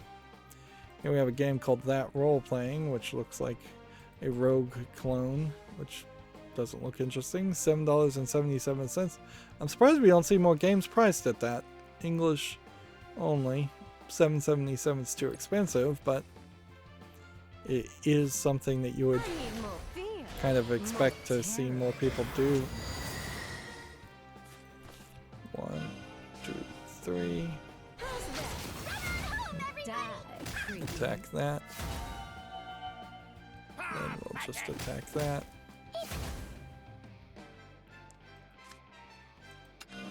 march on. There's no time for you, slug. Too slow. Are you worth your weight in gold? So if this guy can do 3 damage to me. Actually, I didn't need to kill that last one, did I? Could have done some more damage.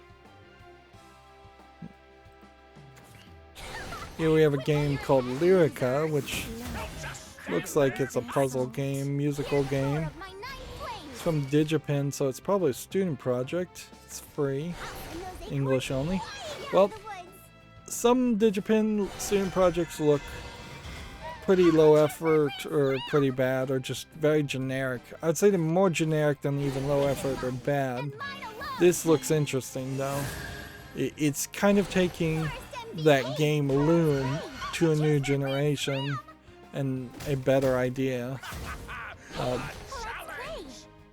A better way to implement the concept of Loom.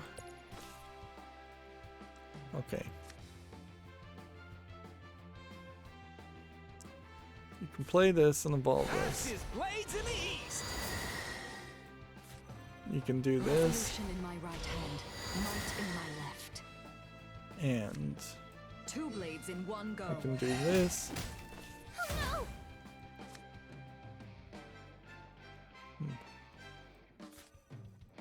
I can do this. I shall clear us a path. Filthy little. Shashing. Do that.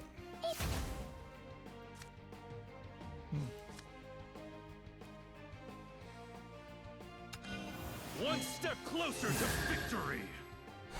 One doesn't have to be a flank them. Do that. Too slow.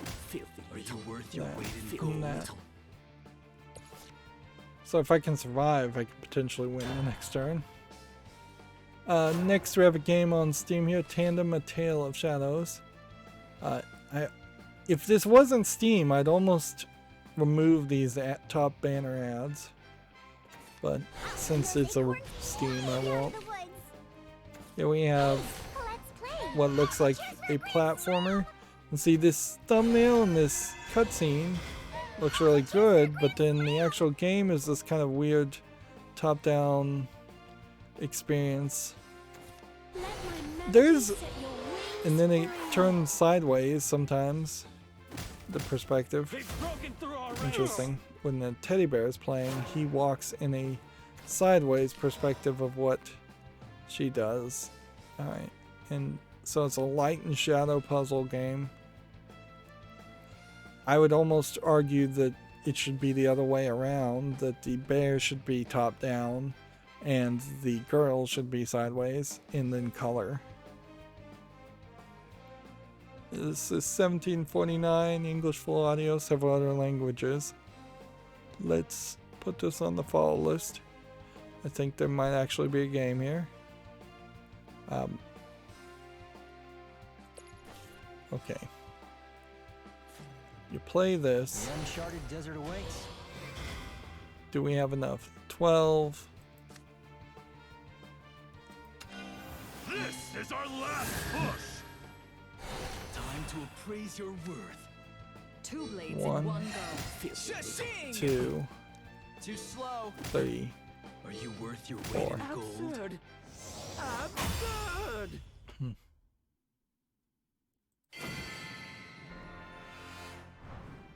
General, we destroyed them. So where are we on our missions? Because like today, yeah, we get one more victory with Swordcraft or Bloodcraft, and we are just done with the daily quest, and that is just great news.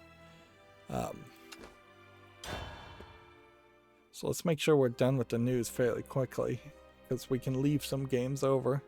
Oh, EU's on the chat saying hi. I'm sorry about that. I haven't even been really paying attention to that. That was like 11 minutes ago. I don't want to get too mopey or too upset or whiny here, but I will say there has been kind of a lack of comments in the past couple of week and a half, 2 weeks, so I haven't really been paying attention to the comments, so that's the reason why I didn't see it. Yeah, there's been a lack of views and a lack of things in general. I don't know if that's my content as much as the season. Like, for a lot of people, this is the busy season when you're just expected to do more with your family, more for Black Friday, for Thanksgiving, Halloween, Christmas, New Year's. Having time for yourself, having time to watch a YouTube video tends to stop happening at this time, and so it tends to get fairly slow, which arguably does mean instead of me having a reset point every October for a Halloween month, I probably should have a reset point somewhere else, somewhere around February, maybe. I don't know if I'm playing the right cards, but Go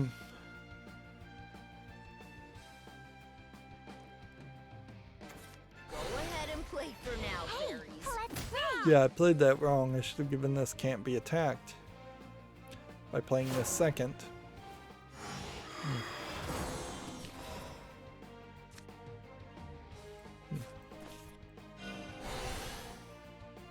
Let's see.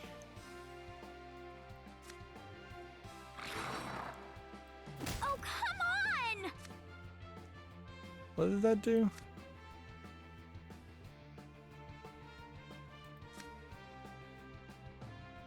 Let's see.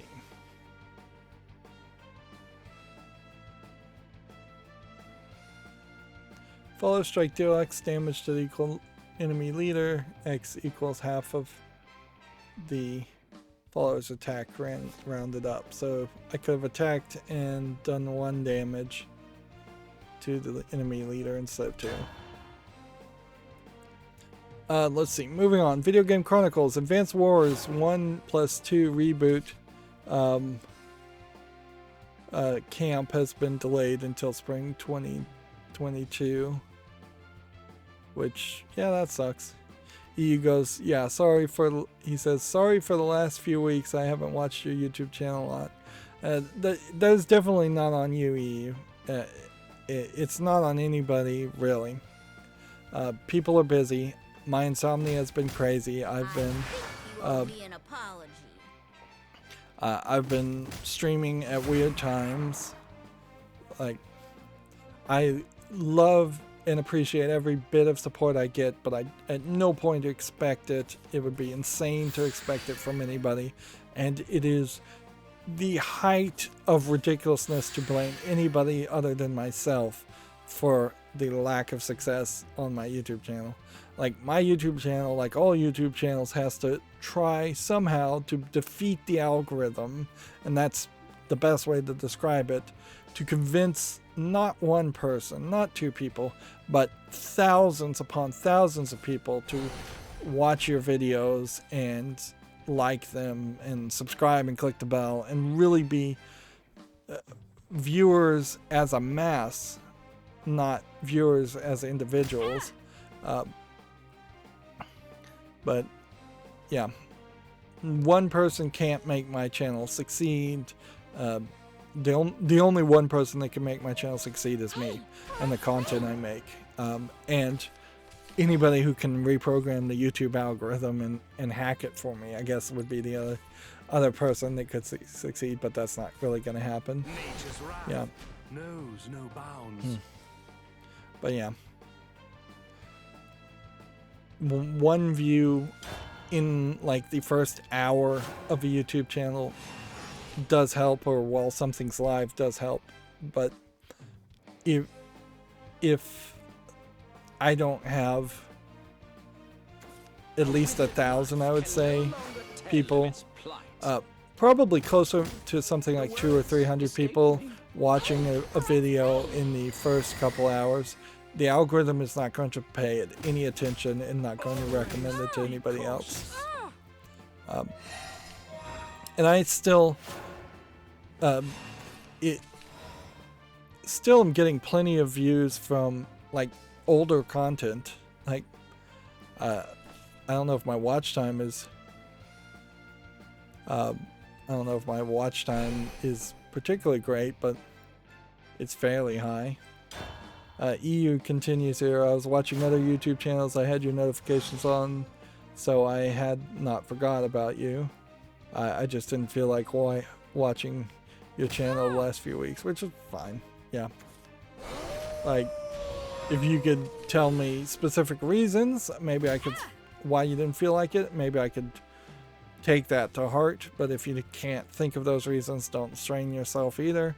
But yeah, I can definitely think off the top of my head why, like, people burn out. It is kind of crazy going through the video game news, and I don't know how many people want to hear any kind of news, video game or otherwise. I do often kind of say the same things over and over again, so I can see people getting exhausted on that. I personally get bored of YouTubers and stop watching them. There was a long time when I was watching like PewDiePie and Captain Sparkles, and while I'm still subscribed to them, I don't really watch their content. Zed's crown shall be no like, while I was playing The Binding of Isaac Rebirth, I was watching a lot of other people play Binding of Isaac Rebirth, but now I'm not really doing that, so yeah. There's a lot more where that came from. bow down before the master of frost.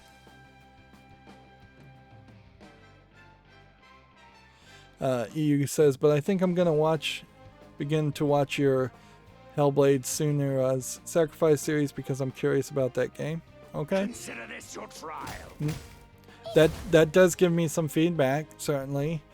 Maybe it does take a week or two before people decide to start watching a series, or almost a month, like at this point, because Hellblade was started airing around October, and maybe people do realize that they want to just watch it in big bursts.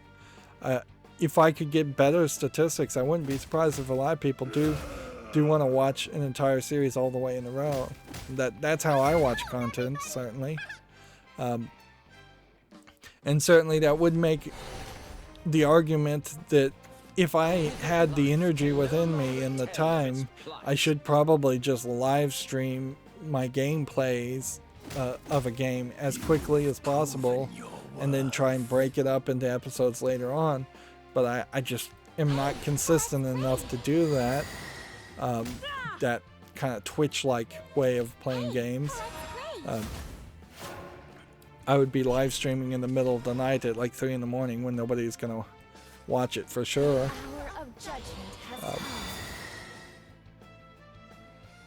And then there would be a really weird inconsistency as far as when videos get released too. I could almost see that idea, though. Instead of breaking it up into hourly and scheduling things on daily and having to spend so much effort and time scheduling videos, which I still haven't done. I'm going to make a special effort this weekend to force myself to finish that, to get scheduling done this weekend, but I've said that for nearly a month now.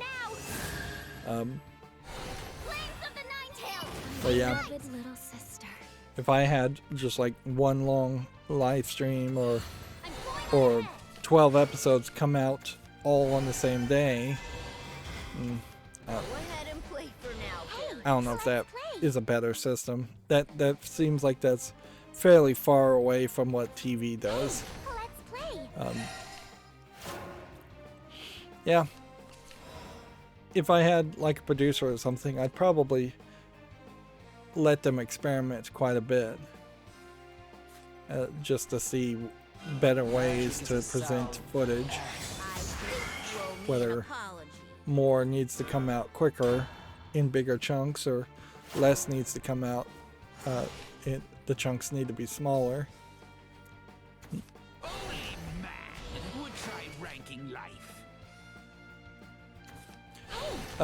Anyways, back to the video game news.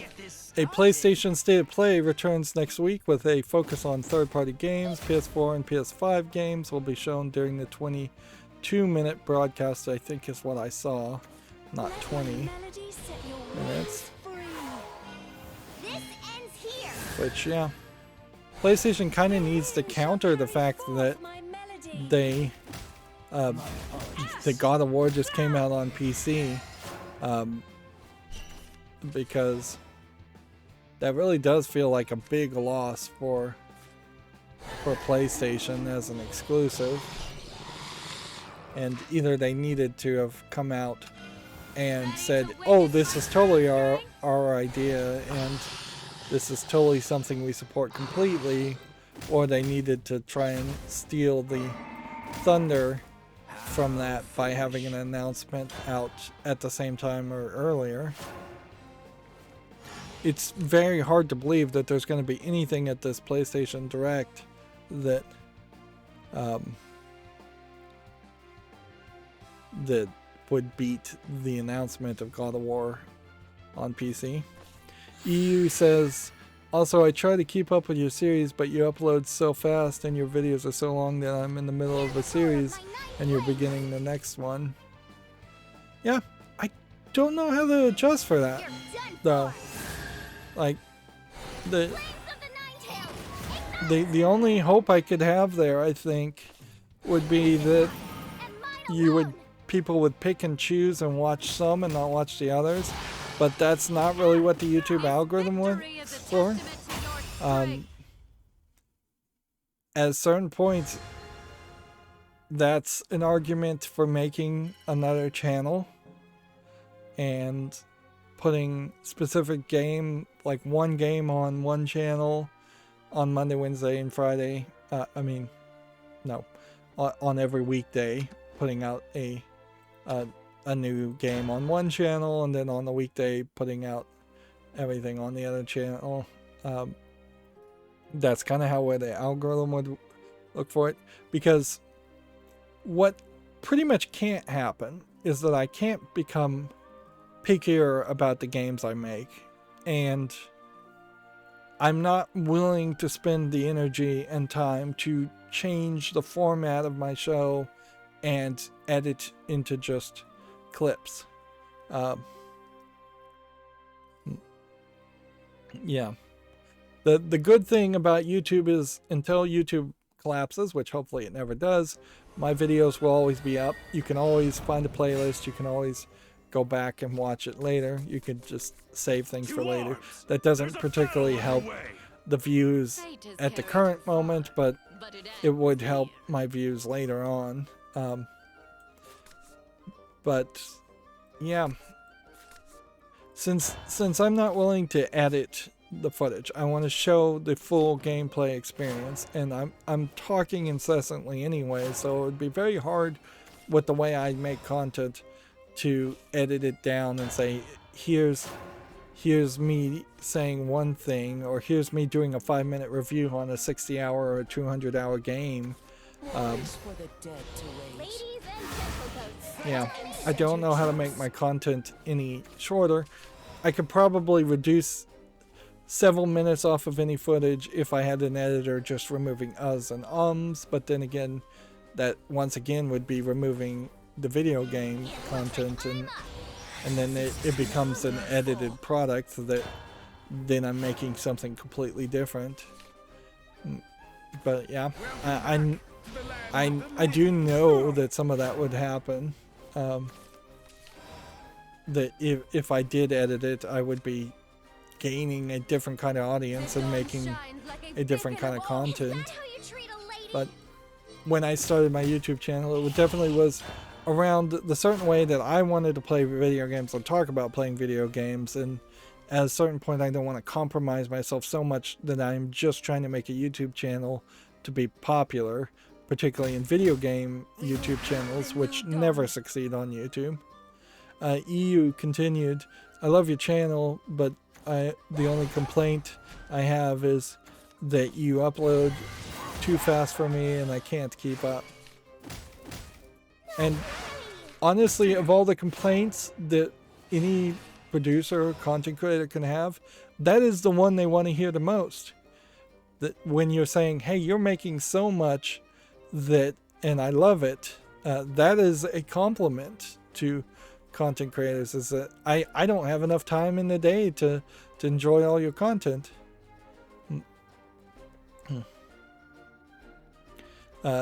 Like, because that's what you want to really do, is you want to potentially over deliver on a product, and if anything, you've complimented me much more greatly than you realize by that comment, because what I absolutely would hate to hear is that I am ambivalent about your content or your channel. I really don't care about it. I sometimes check it out, sometimes I don't. You get boring, you suck, personal attacks, things like that. Those are the kinds of complaints I don't want to hear. Or you're just bad at making content. But to say you love the content and to say you're overwhelmed with the amount, I've kind of done what I was trying to do and succeeded. Has YouTube rewarded me for succeeding at my goal? No.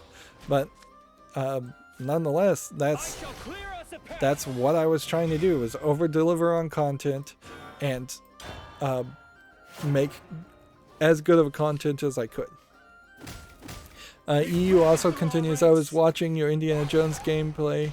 I assume that's Lego Indiana Jones. No, it probably was Indiana Jones and the Fate of Atlantis that he's talking about, because he was watching that. And I stopped watching your videos for a couple weeks, and you have like 3 more series now.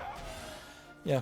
Like Indiana Jones and Fate of Atlantis wasn't a particularly long series, so yeah.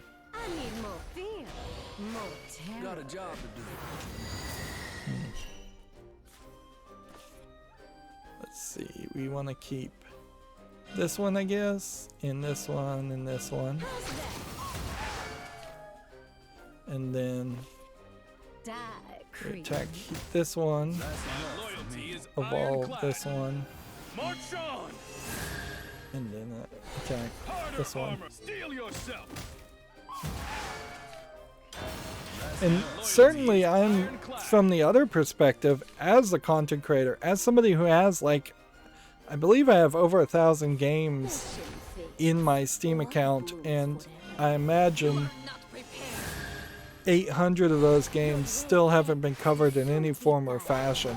As somebody who has kind of taken on an insane task of trying to play every game he owns on a Steam account that owns quite a lot, I am always from the perspective of, I need to play more. I need to make more content. I'm not doing enough. I'm not working hard enough. Is where I often fall into and feel like I'm trying to do. My whole channel definitely was from the idea of, if I can't do quality, I will do quantity.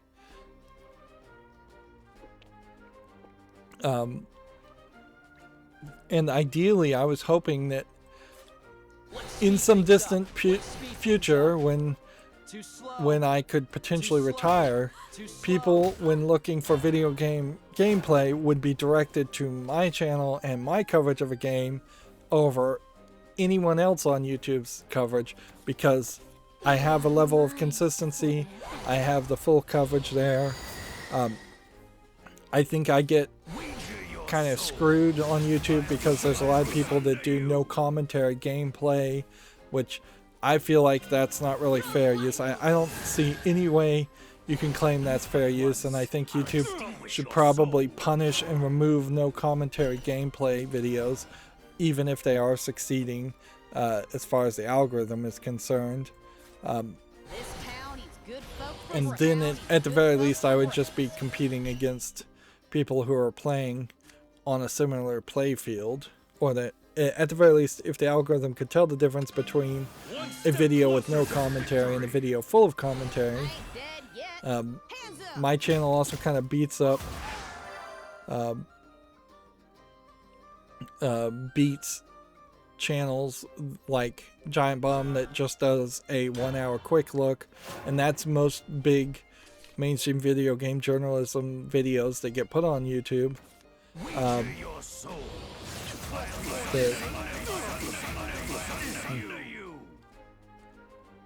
Enemy or no?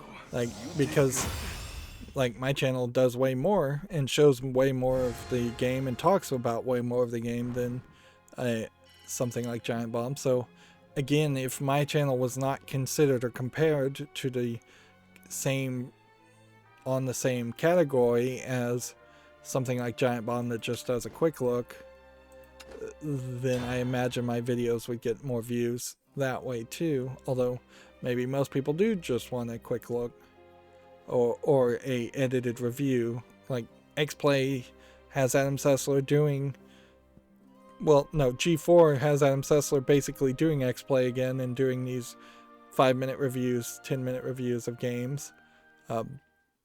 That's a very different thing from what I do.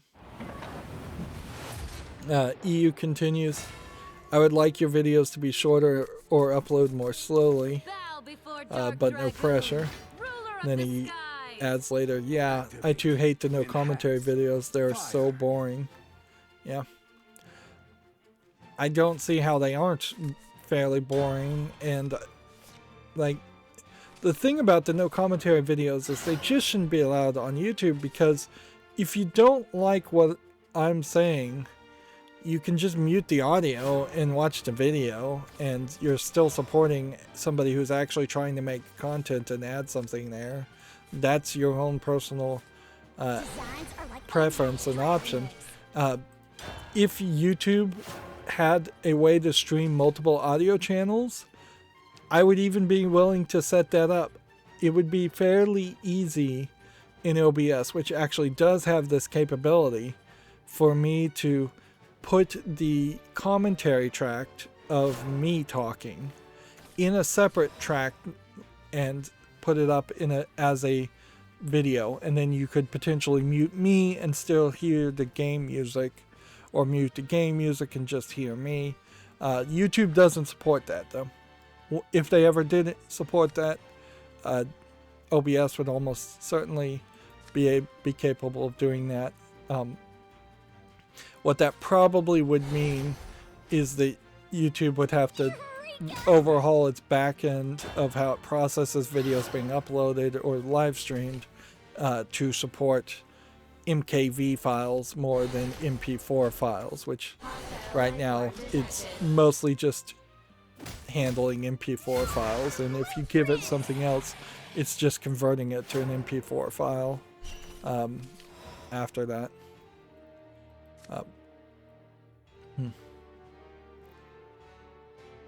The only way I could imagine my channel ever would upload less often, I don't think it would ever be shorter videos. Like, because if I start, I'm a blowhard.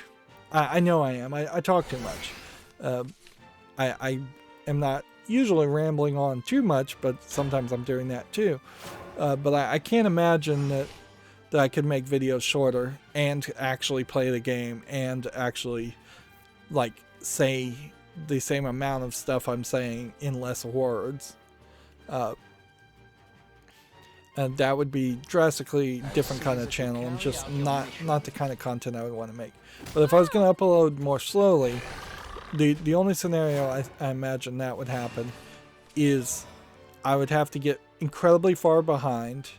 I would have to figure out, hey, am I going to put out new footage on Mondays, which is much more in line with what most content creators do, is that they'll put out a new video like once a week at most.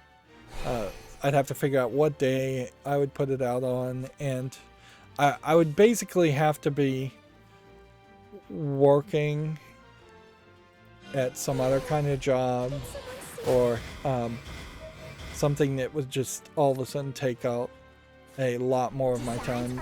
My lifestyle would have to change really drastically to kind of justify that, and that has always been a possibility. At some point I could just be broke and I may need to go flip burgers at McDonald's or work at Walmart or something, and then that would take up most of my life, probably to the point where I wouldn't put out any content at all. But yeah, maybe if I was doing something like that, I don't know how physically capable. I don't think I'm actually physically capable to work at Walmart or flip burgers these days, but I've got this under control. but yeah, I would basically have to completely back burner my channel, and that's what it would definitely feel like to me, is that I would just be neglecting my channel and playing considerably less video games and putting out considerably less footage. But yeah, if I did get very, very far behind, I could schedule a video to come out once a week. But the back end part of that probably would irritate a lot of people is if I was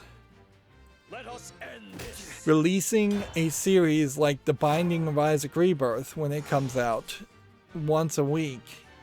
That's probably a third of a year. It's not uncommon to have 100 episodes. 100 episodes once a week is 2 years, actually. There's 52 weeks in a year, come to think of it. Yeah. So yeah, there's probably about 100 episodes on Binding of Isaac Rebirth. Do people really want to have to take the entirety of a year? When I see people put out episodes of Binding of Isaac, they are doing it pretty frequently, once a week, once every weekday, not once a week.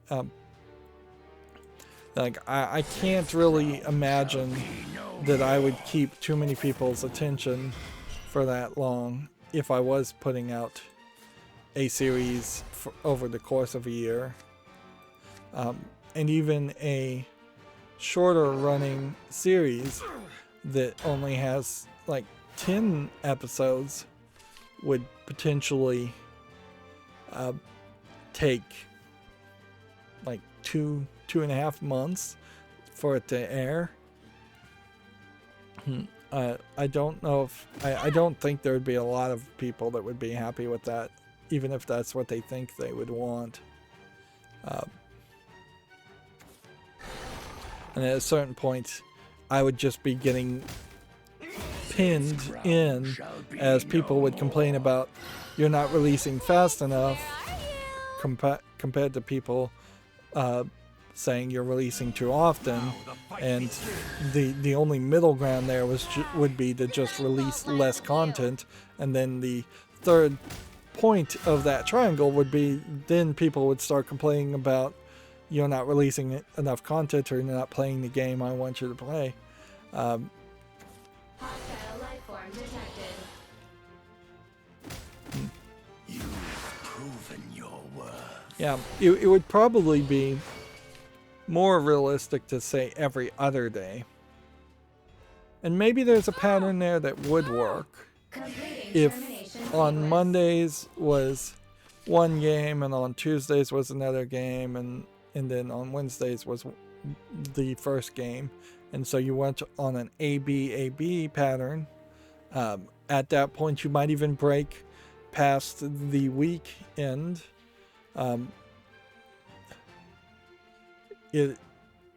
You maybe would want to do a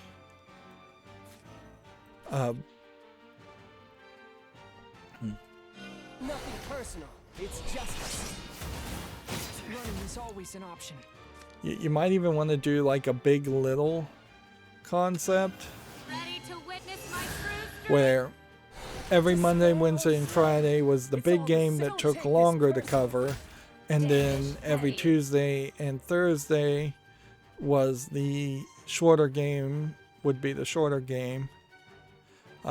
Because if you went A-B, then the next week it would be B-A, and that probably would mess up people quite a bit. So, like if I put out one game on Monday, then Wednesday and Friday, and then I tried to keep it balanced, then the next Monday would be the B game, and then the A game would be on Tuesday and Thursday. And if people only have like Mondays free, then they're missing content that way, and that's not really in line with the way TV show channels work. So probably would have to be a big little. I don't know if I think anything should air on the weekends. I question whether I should even be airing old Shadowverses on the weekends. I just think people probably aren't going to watch YouTube videos on the weekends. But if you broke it out and there was a show that came out on Monday, Wednesday, and Friday, and then there was a B show that came out on Tuesday, Thursday, and Saturday, that would give one day for people to catch up, instead of 2 days for people to catch up. But that would keep it more balanced. You know. And honestly, if I had more free time to experiment with these things, I probably would.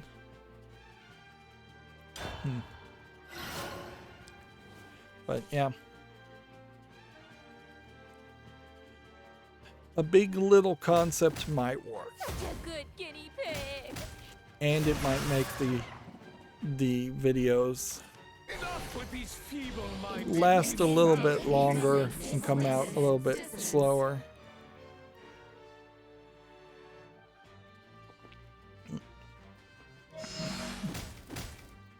Finish the job. You're through. I would almost be tempted though, since I'm always trying to play games, is to double up on that. And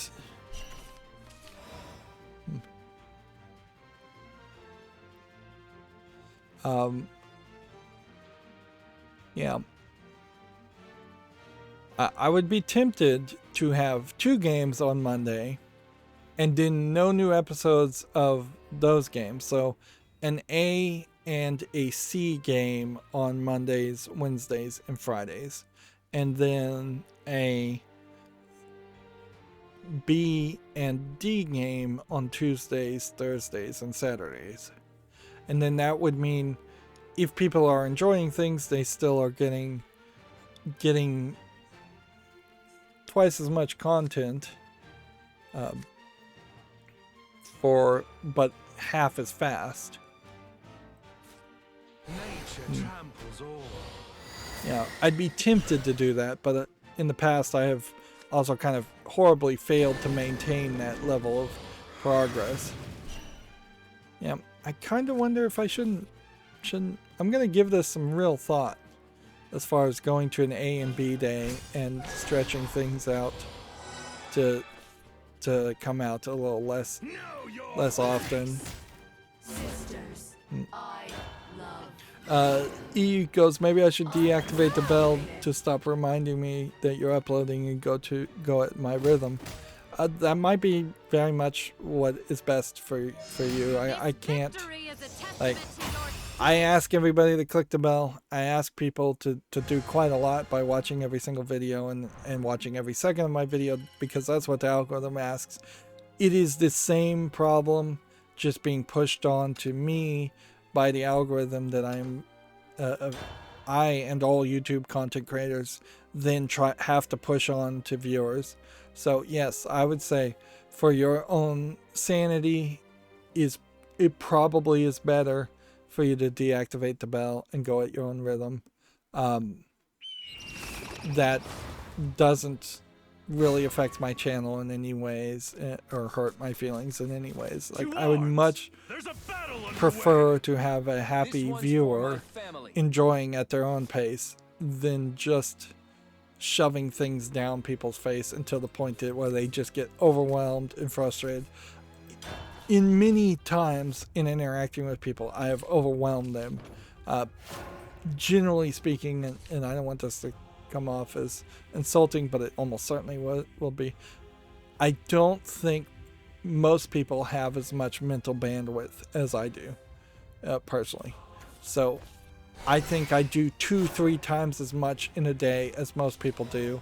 A lot of people are just getting slowed down because they can't move as fast as I can. I probably have like a hyperthyroid issue or something that makes me move twice as fast. I watch YouTube videos at 2x speed. I do recommend that if you can do it. Speed up to 1.5 times, 1.25 times, or 2 times. That's how I watch most YouTube videos, if you can pull it off, but I imagine a lot of people can't do that, and I bet EU in particular can't do that because he's not a English as his first language viewer, I don't believe. So it probably is incredibly difficult to impossible for someone who doesn't natively speak English to watch something at 2x speed.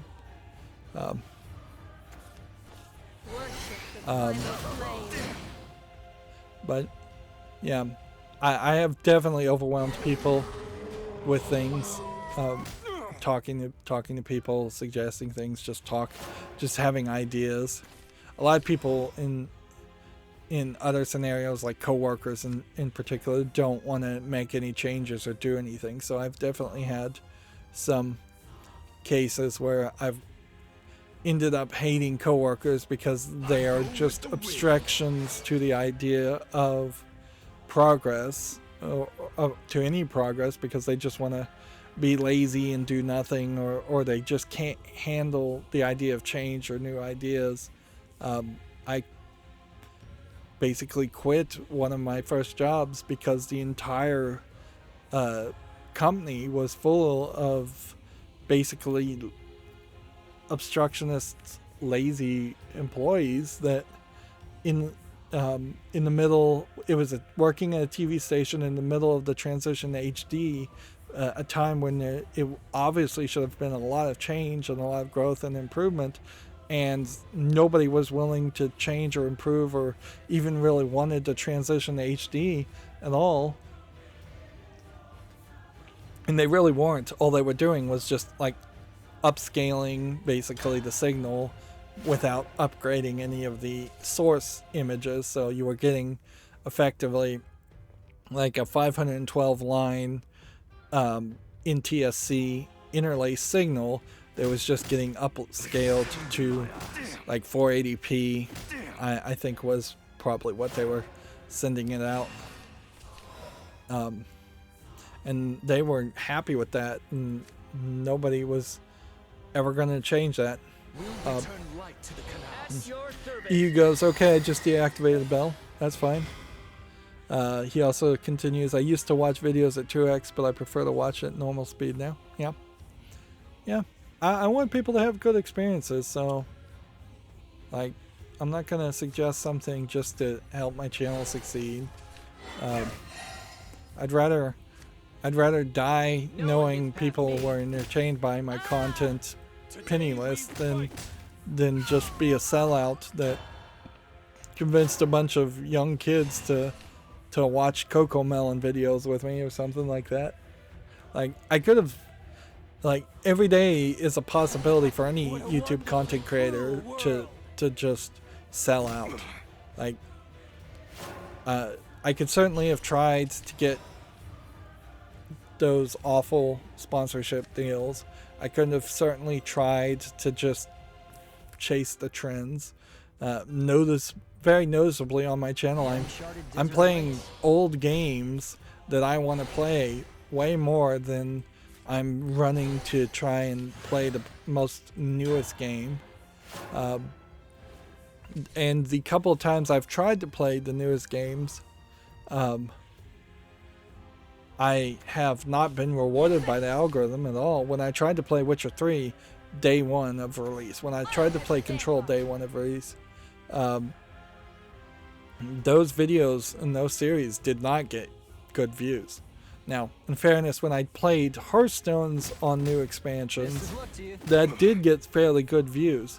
But at a certain point, I could no longer stand the idea of supporting Hearthstone and playing Hearthstone as people were upset with Activision Blizzard for several things before the lawsuit came out. Now people are even more upset with them.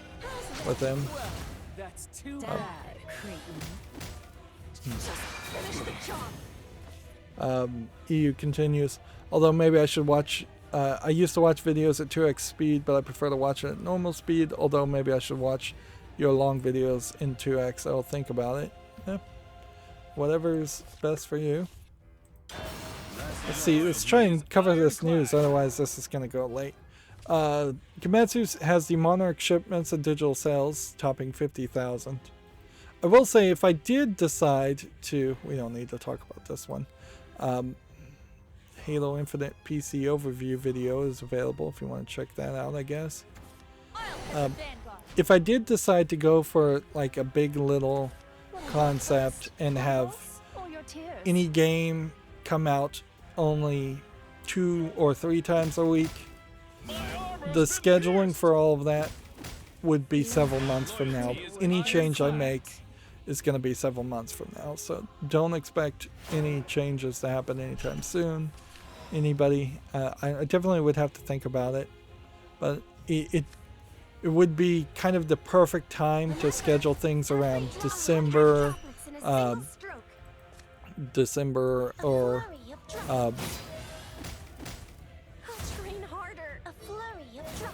what's the January, November, yeah. That time frame is about the slowest time frame for my channel. I bestow upon you my lightning. But yeah, that would be a good time to experiment. He goes, I never noticed that you never made sponsorships. Now that I've noticed, thank you. Yeah, there's a lot of there's a lot of things I do that I think people appreciate subconsciously without realizing it. Like, I just try to jump into the video, even though I might meander and talk too much at the beginning of a series sometimes, and I try to jump into it as fast as possible. There's no big intro There's no drop, as they call it. There's no music. There's nothing. We're just getting into the game as soon as possible. I try as much as I can to do that. I just say, hey everybody, this is Rydo, and today we're looking at this game, or today we're playing, or in the second episode I'll say, hey everybody, this is Rydo, and we're back to Lego Pirates of the Caribbean or something like that, whatever game it is. And that's it, just trying to get into it as fast as possible. Nobody wants that garbage. Nobody wants that advertisement. People know what video they clicked on, so there's no reason to have an intro and talk about yourself or catch people's attention. There's no in-game advertising or advertisements. For a brief moment there, I tried to have like Amazon.com affiliate links. Amazon.com didn't want to really do business with people or honor any affiliate link purchases, and so that they irritated me, and I stopped that after a very short amount of time. And frankly, I don't consistently tell people that they should buy a game or shouldn't buy a game. I try to leave that up for everybody. I'm not one of these YouTubers. There's a gadget YouTuber that covers gadgets, but everything is awesome, everything is great, everything clicks to an Amazon.com affiliate link. So he's trying to get people to buy things, even when it is a garbage product. And he's fun to watch, but you definitely have to know that this YouTuber, when he covers something, he is not being a good critical reviewer of the product. He is just going to say, everything works perfectly, everything is awesome. And there are a lot of YouTubers like that. I don't do that with video games. I don't say a video game is perfect and awesome. Yeah, the spammiest thing is I have an automatic bot that's trying to add more comments to the chat during live things, and honestly I should turn it down a little bit so it spams less. But that is the most annoying thing I think I do, other than just things I do by myself. And if you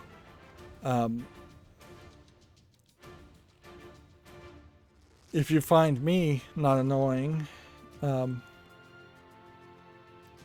then I would hope you would find my channel not annoying. I would definitely hope to not have a case where I'm doing something that is making my footage worse. There, I just turned down the night bot, so it should pop up twice as often, or half as often. Yeah. What do we have here? Because that's frankly starting to even annoy me, and I know I'm being spammy there for a purpose, but yeah. Let's try and reduce the amount of it. I imagine most people just ignore Nightbot.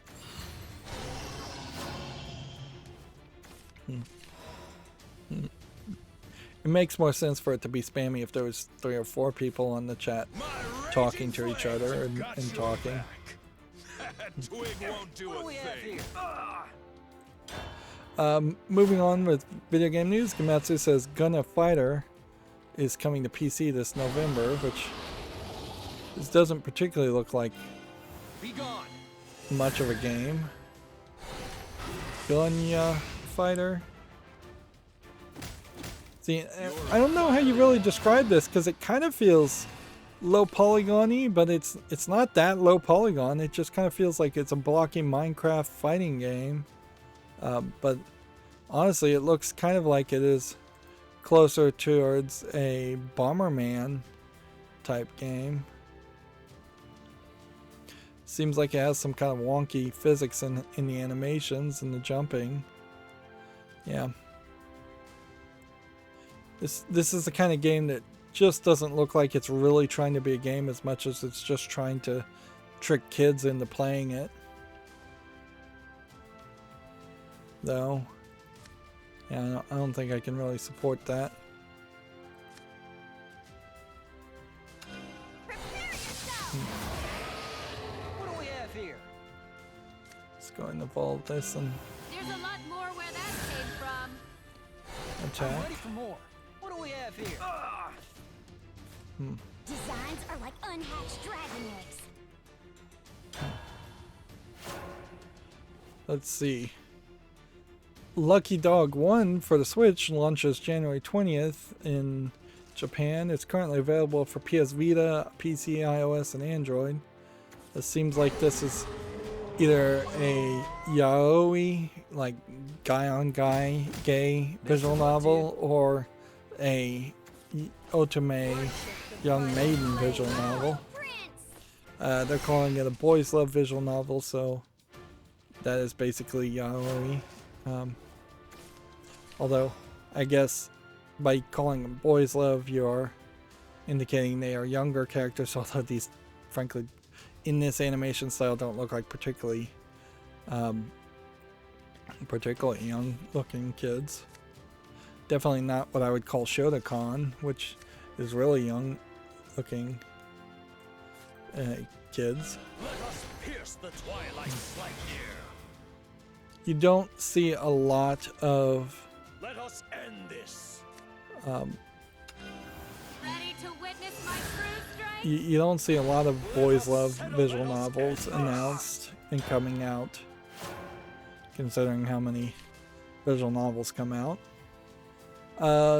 Abarimbo Tinju and Zombie Nation has an official trailer, which just looks like this is a very Japanese side-scrolling shooter. My heart is a guarded pearl. This doesn't look like this is something that would come to the West. It's a little too weird. And this looks like this might actually just be a very old NES game that they're porting over. And it also looks like it is just running terribly in this frame rate. I've been keeping this in reserve. Yep. So I would not put a lot of faith into that one. Right, do we have any way we can do 3 damage?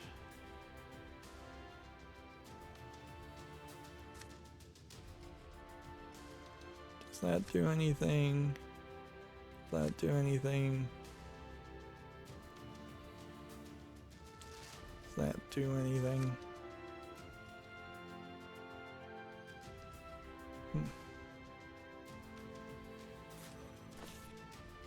5 here. Ink is all it takes to be consumed. Designs are like Summon unhatched this. dragon eggs. Guess maybe that could have worked. Let us end this. Gematsu has an article. Happy Game launches October 28th, which definitely looks like a weird game. The name like Happy Game, I'm just expecting it to have some weird subversive imagery. And yeah, I think we're gonna see a twist here. Yep. Here it's started that they're intercutting all these visuals with laughing people, but it's actually a horror game. Yep, that's what I figured it was gonna be. Pokemon Legends Arceus reveals a Hisuian Zorua and Hisuian Zoroark, which I assume those are Pokemon characters. My bolts or your tears? There was some kind of like found footage video they teased out, like a and I guess that's what this was the mysterious footage being restored. I know your scent. They're trying really hard to get people's attention. Yeah, with this new Pokemon game. Tail and ran, I wouldn't be a dragon. And I guess the thing there is that Time to say goodbye. they've got to make people forget about Shield and Sword is as far as that wasn't a very successful experience. What does this do? Rush. Can I do anything that would give it rush? Yeah. So.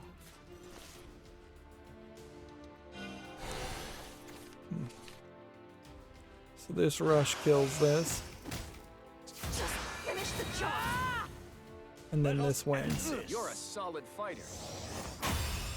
Which that's good. I think at that point we have all the daily quests done. So we can now just try to play some ranked. Swordcraft, Bloodcraft. Oh, I was playing Dragoncraft. Darn it. One more attempt on Swordcraft. I've been playing Dragoncraft this whole time. Playing the wrong class. Gamatsu says the demon slaying action adventure game Infernax has been announced for the Xbox Series, PS4, Xbox One, Switch, and PC. This one's for my family. Yeah, there might be something here. While this looks very much like Zelda 2, the level of detail and polish in this animation might elevate it in such a way that it would feel like a throwback to an old NES game while not really looking like a NES game or playing like an NES game. So that does catch my attention as much as anything teasing itself now and then not coming out for a very long time can catch my attention. Gamatsu says Atelier Sophie 2, The Alchemist of the Mysterious Dream, details Alete, Clarity, Elias, Enders, Synthesis, and more. Which I guess this is the new Atelier series that they're mostly focusing on. Running a potion shop. Screenshot showing a lot of cleavage there. Focusing on the male character. But I'd really like to know about the Atelier series, and I could easily go to howlongtobeat.com and get this information, or get something close to this information, is to figure out how long the Atelier RPGs, JRPG games, are compared to playing something like Dragon Quest or something like that. Let's speed things up. If I could confidently say playing the Atelier series would take half as much time, that would be really nice. This whole synthesis mechanism looks interesting. Looks like it's kind of like a Dr. Mario tic-tac-toe mechanic. I question though how much time you actually would spend in the shop versus how much time you're just going out looking for ingredients. And I'm not 100% sure that there actually is an open world or a hub, or if it isn't kind of smaller areas that you just wander around and you run into random encounters.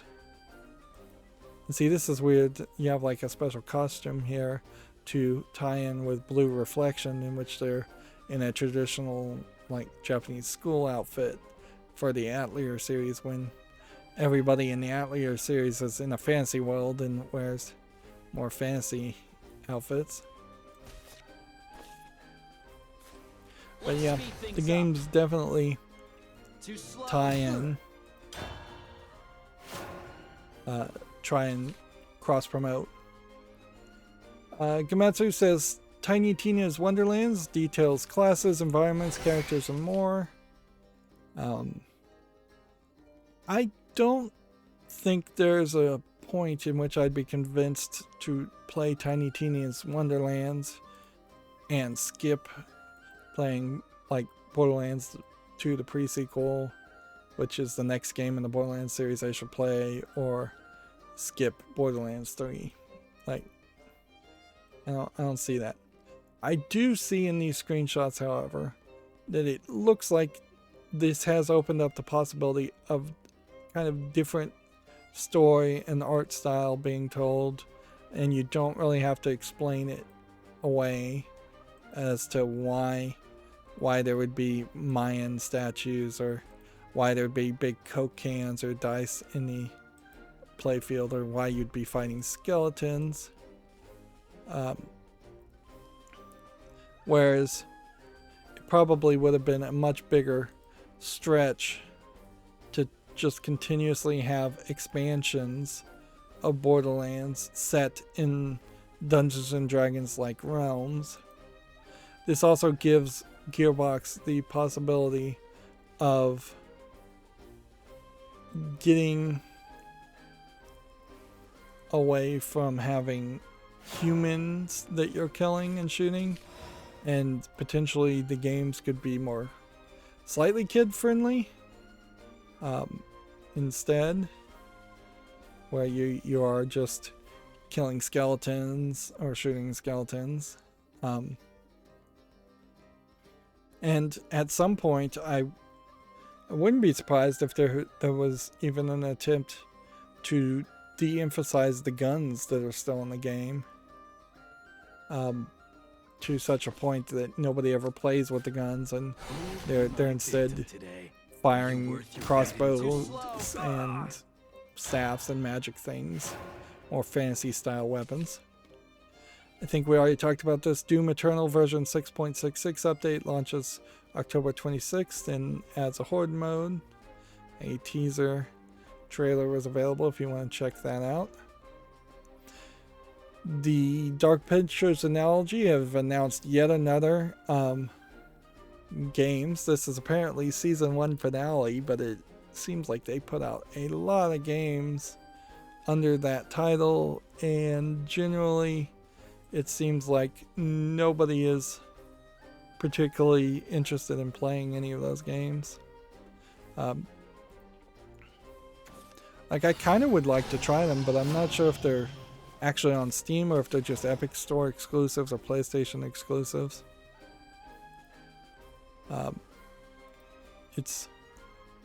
They kind of do feel like they are trying to do Telltale games with better graphics.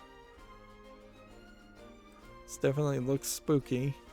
I also, since this is being published by Square Enix, I wouldn't be surprised if Square Enix does not fund them to have a second season. And Square Enix really hates to be the publisher of Western games and really would prefer everybody just play Final Fantasy and Japanese games. But they never get enough people playing the Japanese games to justify them not being a publisher for other games. Gamatsu says Among Us for the PS5, Xbox Series, PS4, and Xbox One launches December 14th. I have not heard a ton of talk about Among Us lately. I've heard a ton of talk of Squid Games, certainly in the past couple of weeks, and I imagine the general people on Twitter talking about whatever is most recent or popular have moved on to Squid Games away from Among Us. So I have to just kind of assume they're too late. EU goes, before I exit the stream, I want to make a random question. How much time is there between your recording videos and you uploading the videos?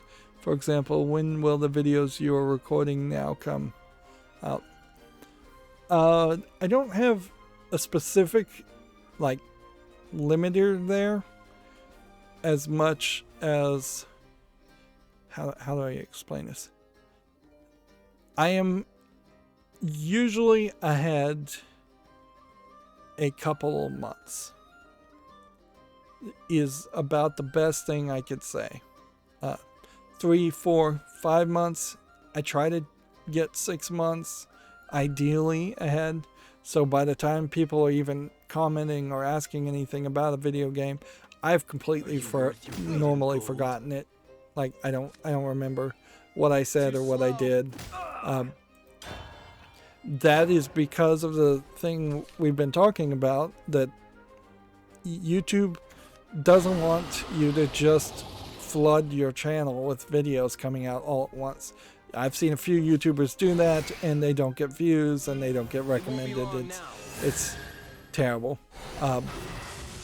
YouTube is just totally not built for the idea of playing video games and making a lot of footage in general. But yeah, I try to go at least 6 months ahead. The reason why it's often not 6 months ahead is because I have fallen behind and not scheduled videos or played that many videos. But there's no minimum. I can't guarantee anything. The only way I've had any consistency at all is because of the fact that things are scheduled far ahead in the future. I don't know why I played that. No, let's not play that. Yeah, I can still undo that idea. Die, cretin. Loyalty is ironclad. But yeah, I would kind of love for games to be a year ahead or longer if I could. There's, particularly when you're playing old games, there's really no reason to not continue to schedule things further and further in the future. Ideally, I'd like to be able to die and have content come out on my channel after I've died for a year or two. I don't have anything in plan, or don't know like if I'd let anybody put something up on my channel after that point and say, all right, he's died of old age, and that's why he's not making any more footage, and it just stops here. But yeah, I kind of want it to go as far ahead as possible, because there's always that possibility that I'd have to go work at McDonald's or Walmart or something, and I'd like to be able to have so much content already scheduled that I could potentially work a job somewhere and significantly reduce the amount of effort and time I'm putting towards making new content, and people won't even see a difference there. I'm frankly a little surprised. Like, it's probably for budgetary reasons, but I'm a little surprised that TV stations and movie producers don't do a similar thing, and that they don't have entire TV series that are on the back shelf and that they could air anytime any show is not popular. They could just replace it with a whole new show. But that also requires coordinating with a lot of actors and producers and things. So you can't have entire shows that never get aired. You could do it more with movies, and there have been stories out there of several movies that are just never going to be aired or never going to be shown because they don't need to show them or air them. But yeah, I definitely am from the perspective that I try to put as much time as possible between when I'm recording something and when it airs. And that does mean when people ask me questions, I may not actually remember the answer, and I may just have to say, sorry, I don't remember, I recorded this a long time ago. But it also allows for the possibility of somebody reminding me of something I enjoyed about that game that I've kind of stopped playing.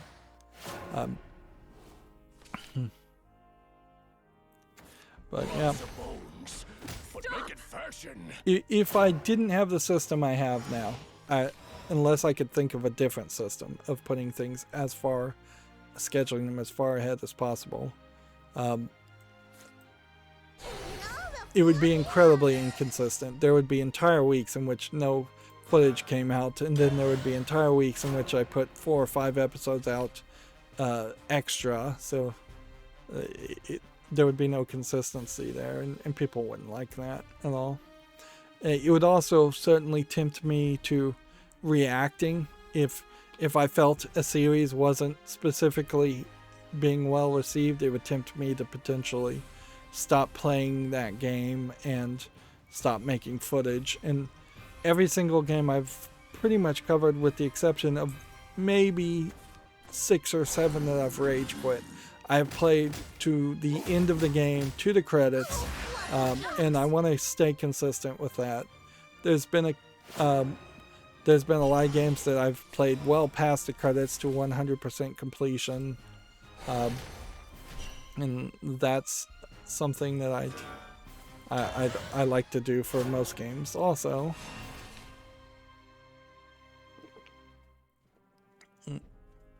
if I overnight became a hugely successful YouTuber and I was averaging like 10,000 views in 24 hours on a video, and then I saw a video got only 5,000 views, it would be very tempting at that point to say, alright, this series isn't working, I'm just going to abandon it, I'm never going to finish covering the game. And I don't want to do that. I don't want to overreact. I don't want to not finish games. If I'm rage quitting a game, it's because it is a particularly infuriating game that I personally don't want to play any further. And it's not something I want to be influenced by the number of views. So I am playing and making the footage basically on blind faith that people will appreciate it and like it. And I kind of want to keep it there. Moving on back to news. Let's see. Komatsu Focus Entertainment has acquired Dozu Dixie Miss. I've never heard of this. This is the studio behind The Shady Part of Me. I don't even know what the Shady Part of Me is, though. I'm gonna have to Google search that.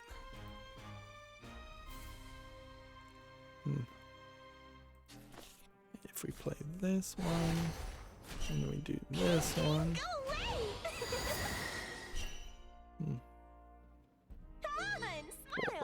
Here. And then smack. No, the smiles And are then not free. smack.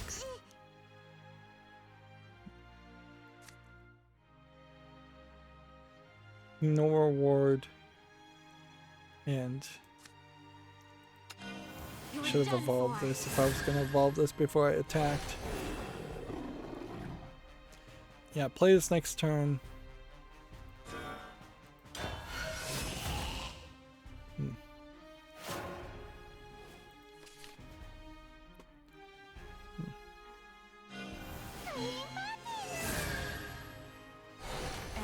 Yeah, the Shady Part of Me is one of these shadow games. I remember this now. It's just hard to remember the names of these games. Alright, and see, now that I'm coming back and looking at this game that came out on December 10th of 2020, I can see it's popular enough to put on the wish list. Has this developer made anything else? No. So they had one successful game that got highly critically reviewed from the looks of it, and then they got acquired, which might be as much as most small independent game developers can hope for. Let's see, Komatsu has Neptunia X Senran Kagura Ninja Wars Extreme gameplay trailer and a Peaches and Cream meditation detail. So even at the beginning of the announcement of Neptunia versus Senran Kagura was the question is this a game that is going to be more into the Neptunia series, which is kind of fan servicey but really doesn't go that extreme? It's probably something you'd be fine with a 16-year-old boy playing, even a 14-year-old boy playing, or girl. We don't have to gender it. Whereas the Senran Kagura games, probably 17, 18-year-old game, more lewd, more skin showing. I would say this definitely seems to be more in the case of a Sinran Kagura. You've got some very large and fairly perky breasts there under this cloth, and then going out of your way to show belly and stomach. So I think this is probably dissuading the idea of it being toned down. There has been talk and fear that the Sinran Kagura series in particular was going to get toned down from being basically a sex comedy lewd game into being something that just won't get any more sequels. You can see that it's a balancing game where they're balancing on a giant peach, and they all seem to be in kind of lewd, probably floppy clothing in particular, so it flops up a little bit. I bet it flops up enough to maybe show just a little bit of underboob, but never a nipple, or more than like 10% of a boob. Here you have Neptunia, the actual main character of the Neptunia series, also in the same outfit. It's also, I suppose, worth mentioning that when you're like meditating under a waterfall in a Shinto shrine, which I don't think people really do much of in reality in Japan, it's not uncommon to have an outfit that's not unlike this, although that is not what they are. You can see they're also fairly in kind of lewd poses when they fail, on top of the success poses. So yeah, it definitely feels like more of the Neptunia games are going into the Sinran Kagura side versus the other way around. Which that's good to see. Japanese developers of those types of games may very well die on this hill, and there may at some point just be no more Sinran Kagura or Neptunia games, but at the very least they should try and go out in a bang, with a bang, instead of compromising. As for what the actual gameplay is, it's a action RPG with a lot of hacking and slashing, so it's definitely not the Peaches and Cream minigame that they're highlighting.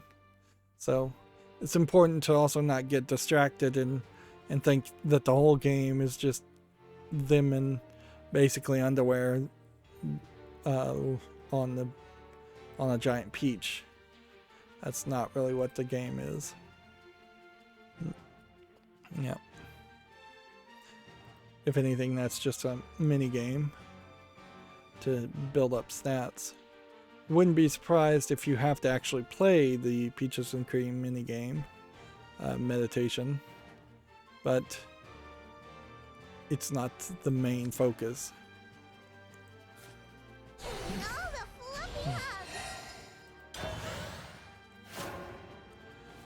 Moving on, Concerned Apes Haunted Chocolatier has been announced for PC.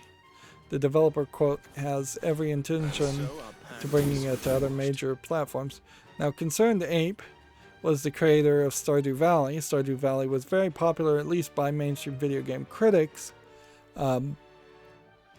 So I wouldn't be surprised if this gets too much coverage for its own good. It, to me, does not look like it is much different visually from a Stardew Valley game. They're calling it an RPG simulation game.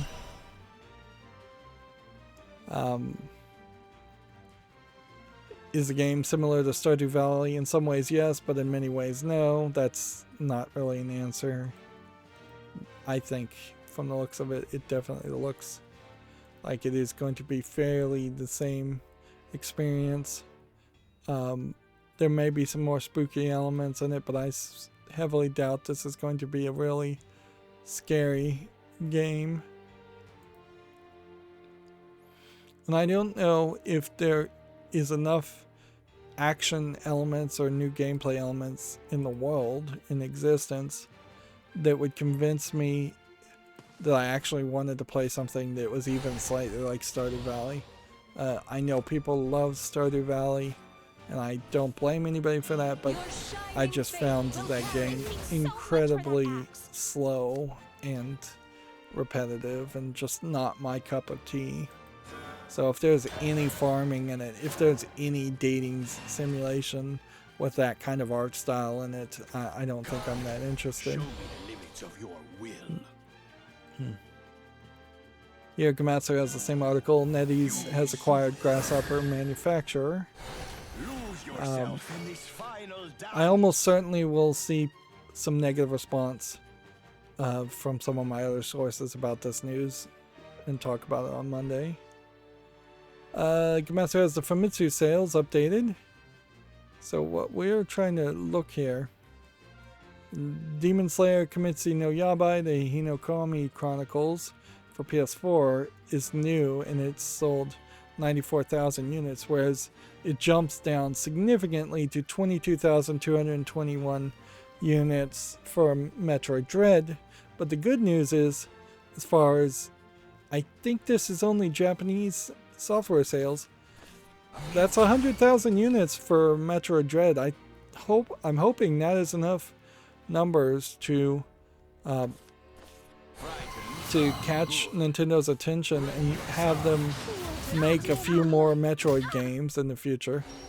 That being said, the Demon Slayer anime clearly is way popular, since the PlayStation 5 and 4 version has already outsold the total number of sales of Metroid Dread when you add these two numbers together. And then Idolmaster drops down to, it starts in 4th place, and Back for Blood. The numbers here are particularly low.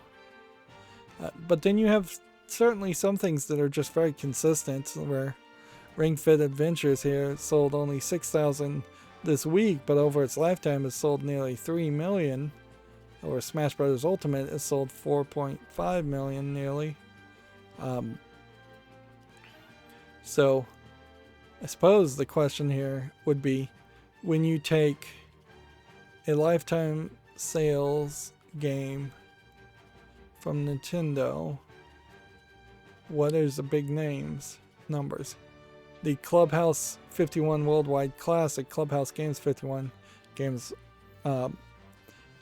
is a fairly niche product, and it has sold 814,000. So we drastically need to see Dread sell a lot more, I think, before Nintendo would actually take interest.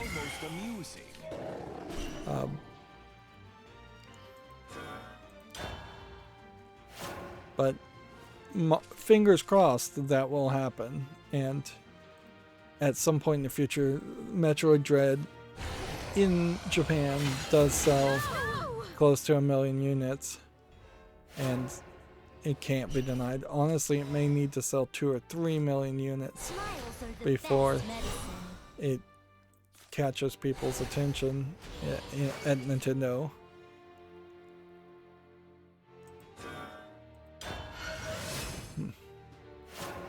Let's see, Gamatsu says A-Train All Aboard Tourism is coming to PC on December 7th. It's currently available on the Switch. This is obviously one of those train simulator games that I have no interest in. GTA The Trilogy Definitive Edition launches November 11th. What I found surprising is I saw a different version of this image, and when you see this character, she's wearing these kind of, I think they're supposed to be hot pants, but it's kind of trashy looking, almost like she's wearing a diaper. And yeah, this character is drawn very differently. Like there's a big lack of attractiveness in the face of this character versus what was probably tracing of supermodels and real world images in these cases. I think, yeah, that's the difference, is that somewhere around this GTA 3, they realized their animator couldn't actually draw for the cover art. And yeah, all these characters I think are supposed to be kind of trashy characters, although there's nothing visually really about this character that's trashy. The boob tattoo and the tongue licking the teeth is kind of trashy.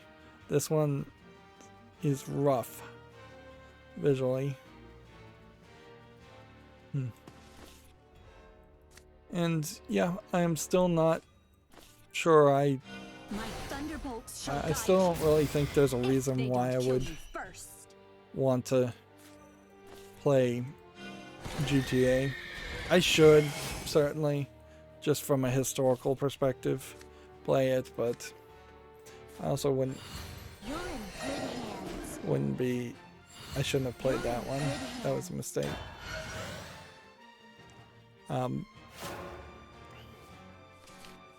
But yeah, I could definitely see never having enough time. I think we already talked about this. I don't know why sometimes these tabs go like this. Like when you reload it, it works fine. Advanced Wars 1+2 Reboot Camp has been delayed. I think we had already talked about that. A Boy and His Blob for the Switch launches November 4th. Priced at $14.99. That's probably a pretty great price for what is probably a fairly short game. Maybe it isn't a great price. Maybe the game is too short. Cotton 100% for PS4 and Switch launches November 29th, if I can read. And this is a different Cotton game, I think, than what we talked about just on Wednesday. It definitely feels like there's 2 or 3 Cotton games getting released too close together for their own good. Even if this is a 30th year anniversary thing. Yeah, this is definitely a different Cotton game than what we talked about on Wednesday. Lose yourself in this final dance. It probably makes a great argument that you should just bundle the games together and sell a bigger package on an anniversary, particularly for a lesser known product, at least in the West.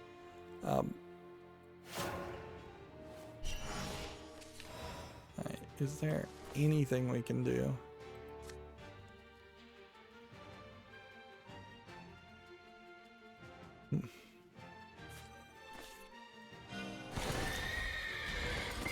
That was almost amusing. Okay. All the fluffy hugs. You were done for.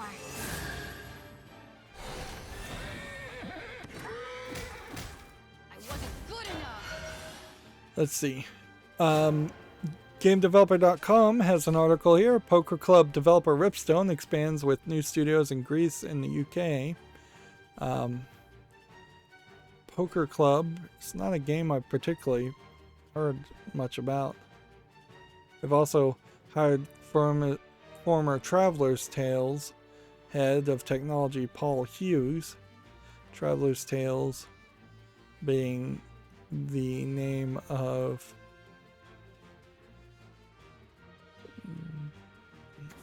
a different company than both TT Games, which is owned by Warner Brothers, and Telltale Games.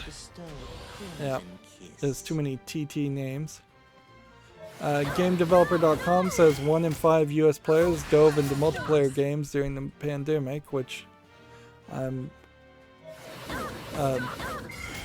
that seems like a low number.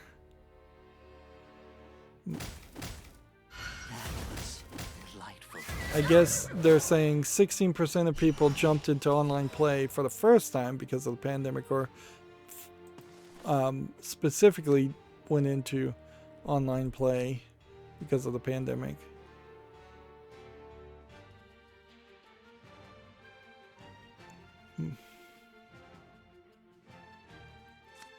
Let's see. Don't forget to snag some merch.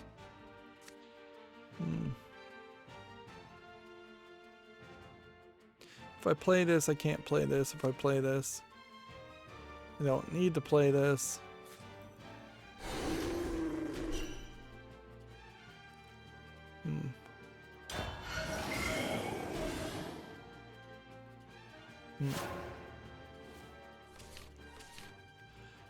Let's see. GameDeveloper.com says NVIDIA expands the GeForce Now streaming platform with RTX 3080 membership tier, which I haven't heard any news whatsoever as far as GeForce Now lately, so I don't think it's being particularly well promoted or accepted. Microsoft has unveiled the 512 and 2 terabyte storage cards for the Xbox Series X and Series S, which we definitely expected there to be a 512. I don't think so many people were thinking there would be a 2 terabyte drive.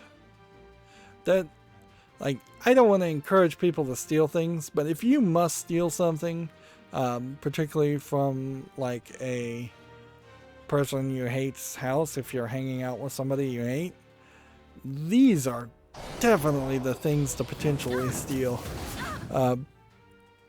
Overpriced, high speed memory cards. Like, it's probably fairly easy to build an adapter if you weren't going to put it in an Xbox Series S or X and put it in a computer, or you might very well just be able to take the whole thing apart and find something that would just plug directly into your computer anyways. But yeah, it is a small item, easy to grab and stick in your pocket and walk out. Again, not encouraging anybody to steal anything ever. I wouldn't do that, but that seems like something that is going to go missing very easily. GameDeveloper.com, moving on, has the same article. No More Heroes developer Grasshopper manufacturer has been acquired by NetEase. There's a quote here: when talking with NetEase about developing more unique console games together, we resonated, is the quote. Yeah, they've had to put single quotes in here around a regular quote, which at this point I think you just get rid of the double quotes. And then what you would do is say Suda51 :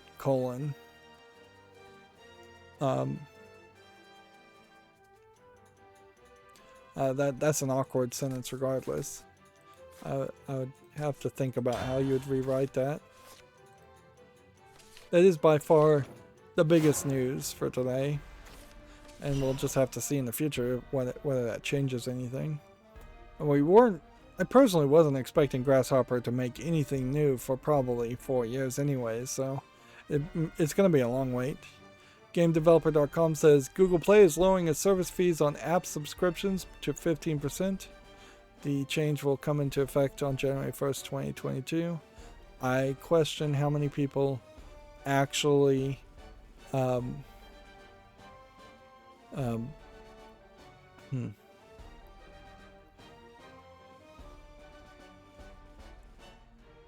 question how many people actually subscribe to anything. Seems also, if you look at this image, there's like 3% of people on the App Store that have negotiated a better deal, no fees at all, and then that 99% of the 97% of the people would qualify for the 15% or less. But also, when you look at this image, the way this line is drawn, it kind of makes it seem like 99% of the 3% of people that actually have subscriptions are going to get 15% or less. So it might very well not really affect too many people at all. But looking at it. Well, I clicked on an article from GameSpot and immediately I'm given a 404 not found error. So they must have just been totally wrong about this article. It was supposed to be about GTA San Andreas coming to Game Pass or something like that. Yep, well, very rarely do I even use GameSpot as a source. And The one time I was going to use them as a source, they dropped the ball. GameDeveloper.com also has the story. Focus Home acquires Shady Part of Me developer Doze Dixie Maze. Which, Doozy Dixie Maze, I don't know how you'd actually pronounce that or if that means something in French. And I would like this to be bigger news, but it won't be. Fatal Frame's director says he will consider remastering older games in the series. Makoto Shibata was surprised by the reaction to the Fatal Frame 5 remaster news. The question certainly here is it the director's is the director really the person in charge who would actually greenlight that? Or is it higher ups at Koei Tecmo? I would say it's almost certainly higher ups at Koei Tecmo. So I seriously doubt it was a situation where the director was saying, no, I won't remake Fatal Frame, and Koei Tecmo was begging them, please remake the previous Fatal Frame games. But maybe the director of Fatal Frame has enough influence, particularly in Japan. He may have enough influence with Koei Tecmo to convince them to let that to green light more remakes, which that's a good thing. If those remakes get made, there's a decent chance they'll sell enough money to succeed and make the Fatal Frame series more popular outside of Japan and a better seller. Alright, I'm going to go through a few games here, but not a ton. Here we have a Legacy of Sin, The Father's Sacrifice on Steam that doesn't look visually polished enough for a turn-based RPG, which is what it looks like. $5.59 English only. Here we have a game called Astro Bike, which looks like an asset flip game. Free, English only. Here we have Behind Closed Doors, A Developer's Tale, which I don't think is visually polished enough for me to be interested in, but I'm gonna give it a follow just in case. $4.49 English only. Yep. And once again, I need to try and do a follow list cleanup at some point in the future, whenever I find some free time. Here we have a game called Eat Colors, which looks like nothing. Early access, $7.99 English, Portuguese, Brazil, both claiming full audio. Here we have Nicor Tower Redux Edition, which doesn't look like anything of interest. $3.94 English only, third-party EULA. Here we have Super Egg 2020, which looks like it's a Bomberman clone, and just not polished enough to be worth my time. 59 cents English, allegedly full audio. Here we have a Growbot, which looks like it's a point-and-click weird game, and it does look like something that deserves a follow. It is $19.99, whole bunch of languages supports. Next we have Sword Princess Amaleti, the visual novel, which, yeah, looks different. $22.49 English full audio, Portuguese, Spanish, Latin America, Swedish. Those are some weird languages for a visual novel. I'm going to put that on the follow list. There are some adult games this Friday, as it tends still to be that Steam puts their thumb on the scales and only releases adult games most often on the weekends, on the Friday, when people are less likely to pay attention. I wanted to mention that just in case.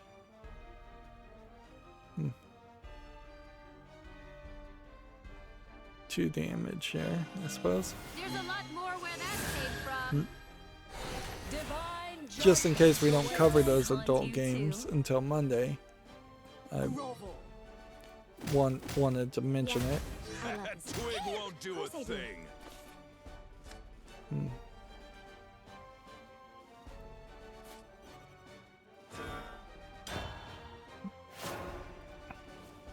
Here we have a game called Warlock's Entanglement, which looks like a garbage asset flip. Early access 6.39 English only. Here we have a Chinese game that looks terrible. Like RPG Maker type game. 99 cents Chinese only. Here we have Honkai Impact 3rd, the mobile game being released on Steam.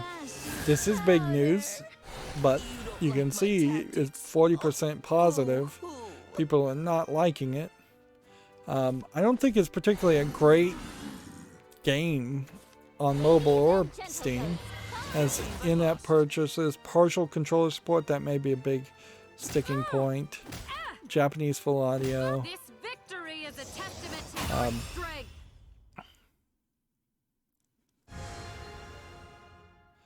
So yeah, the game has no option to change accounts and automatically logs in with the Steam account unless they will announce crossplay option. I think my job is done here. This being one of my favorite mobile games, it pains me to give it a downvote, but my 3-year-old account with over 1,000 hours awaits me.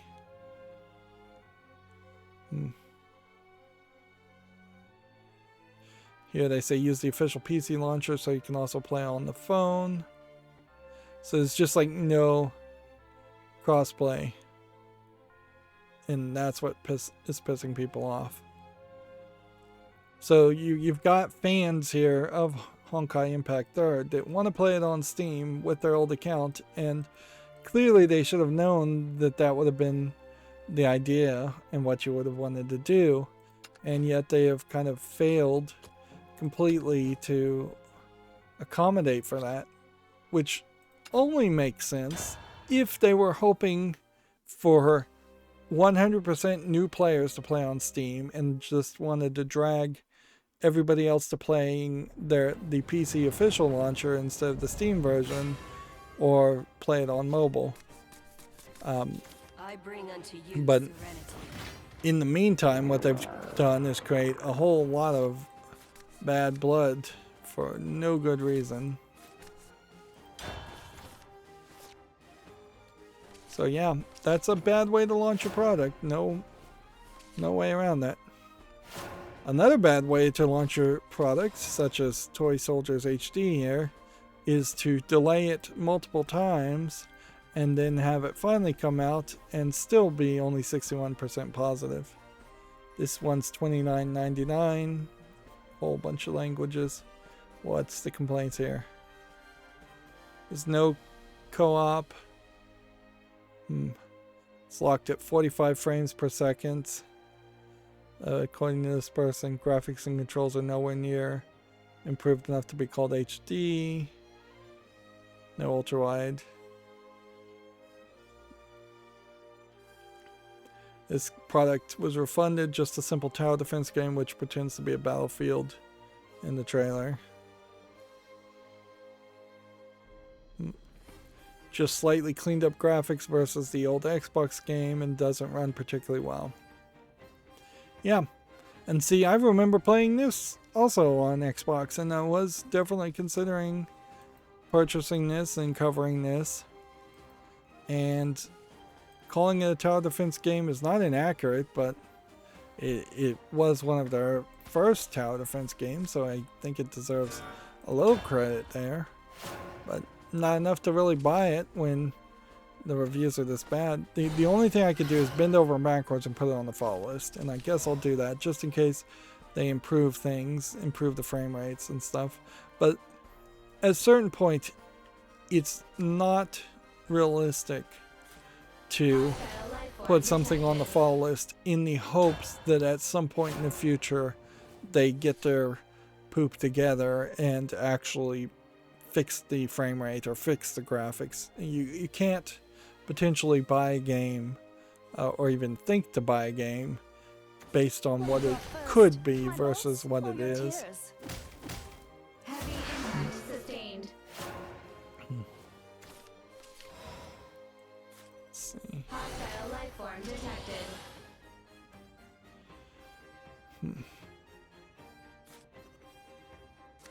Terminating hostile life form. This is my last job.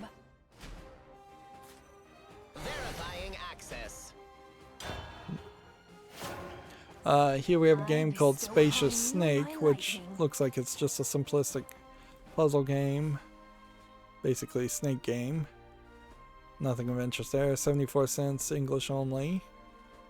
Here we have something called This and Cats, which looks like it's a low polygon asset flip game. $9.99, English, allegedly full audio. Here we have a game called Eternal Night, which is just a low effort horror game from the looks of it. $4.30. This has third party DRM of none. None machine activation limit. Third party account, none. Third party EULA. It is rated adults only, according to them. This person, I do not believe, knows what they are doing and just putting garbage in on the forums and fields. And the fact that this was allowed, third party active account none, and that didn't trigger somebody to look at this, is ridiculous. Like, somebody at Valve should have said, hey, no, he's putting in the wrong type of information. He's mislabeling things.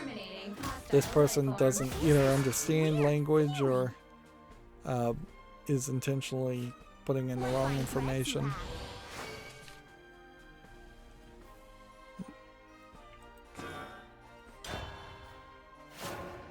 So yeah, no to Eternal Night.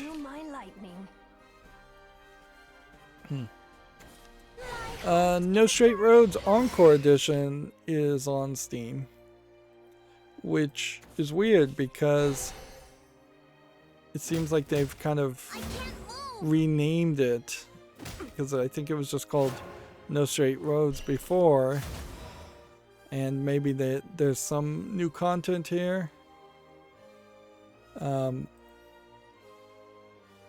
Yeah, seems like there's no original edition on Steam. I know this was, I think, an exclusive for a while, and this one puts you in kind of a weird position because it's 96% positive with 50 reviews, but I think this game has been out for longer than that. Regardless, I guess it follows the rules, so I'm gonna put it on the wish list. It's weird though. It seems like they're trying to avoid that. They've done some bait and switch thing here.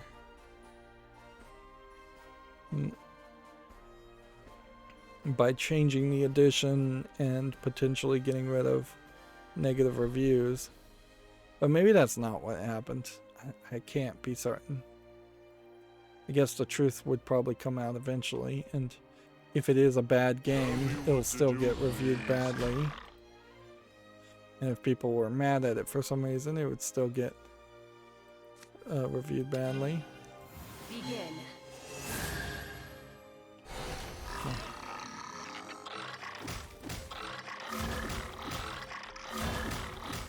What is this weird feeling?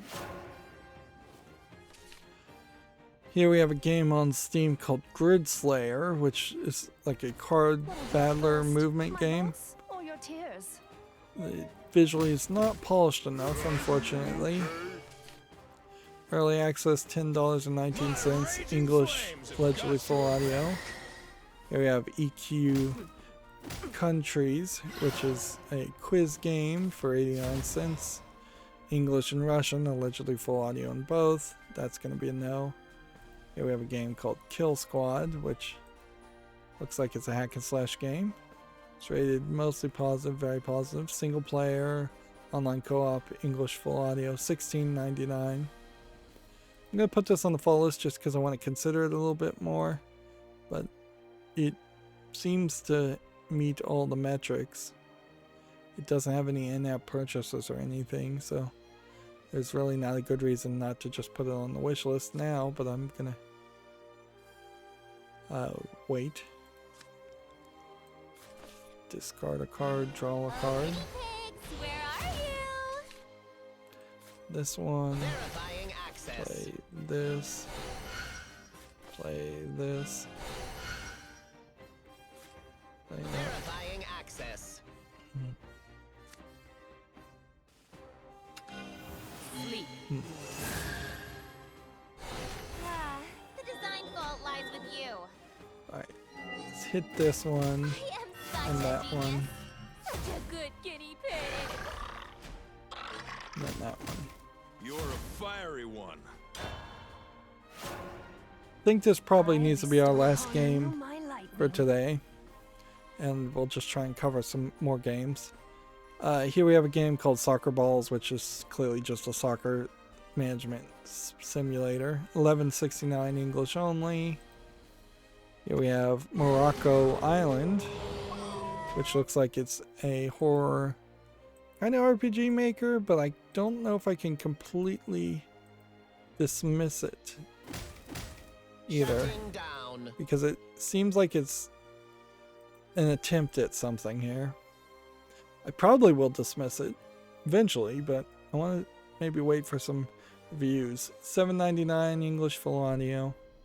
We'll give it a follow. Shutting down. My raging That's flames one of those have games got that your probably will back. never get 30 reviews anyways. Here we have a game called Speed Mazing, which looks like nothing of interest. $8.99 English and several other languages.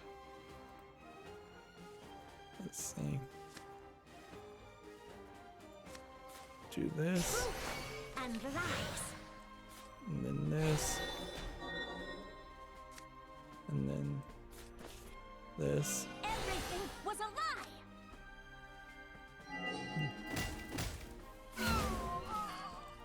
The truth will cut you down.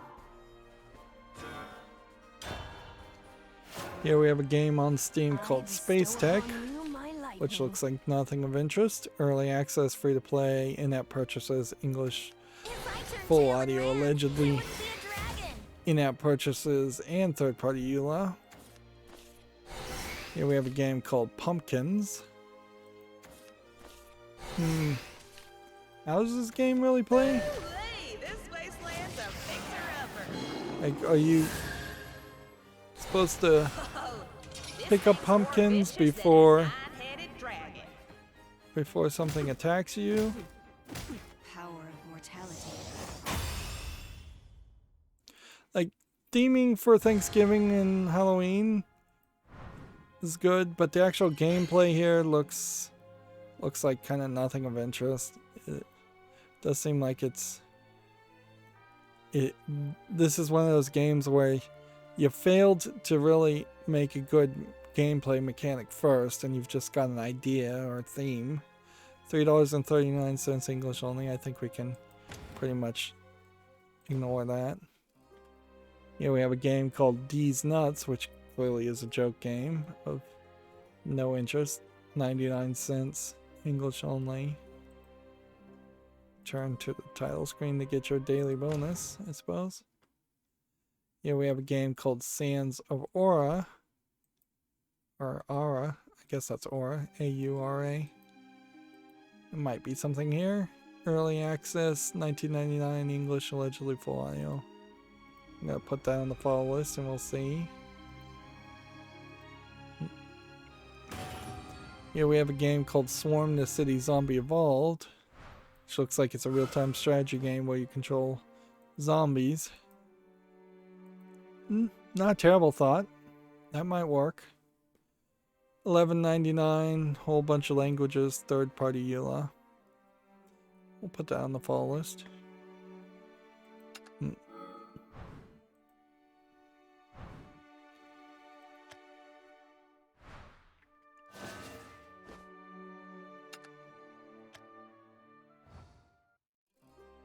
It's kind of funny how there's different music that plays based on what screen you're on, just as you're loading in. Here we have a game called Ever Tried, which looks like it's a kind of dungeon pixely game, positional placement game. There might be something to this. Might be a little bit more puzzly. Whole bunch of languages, $19.99.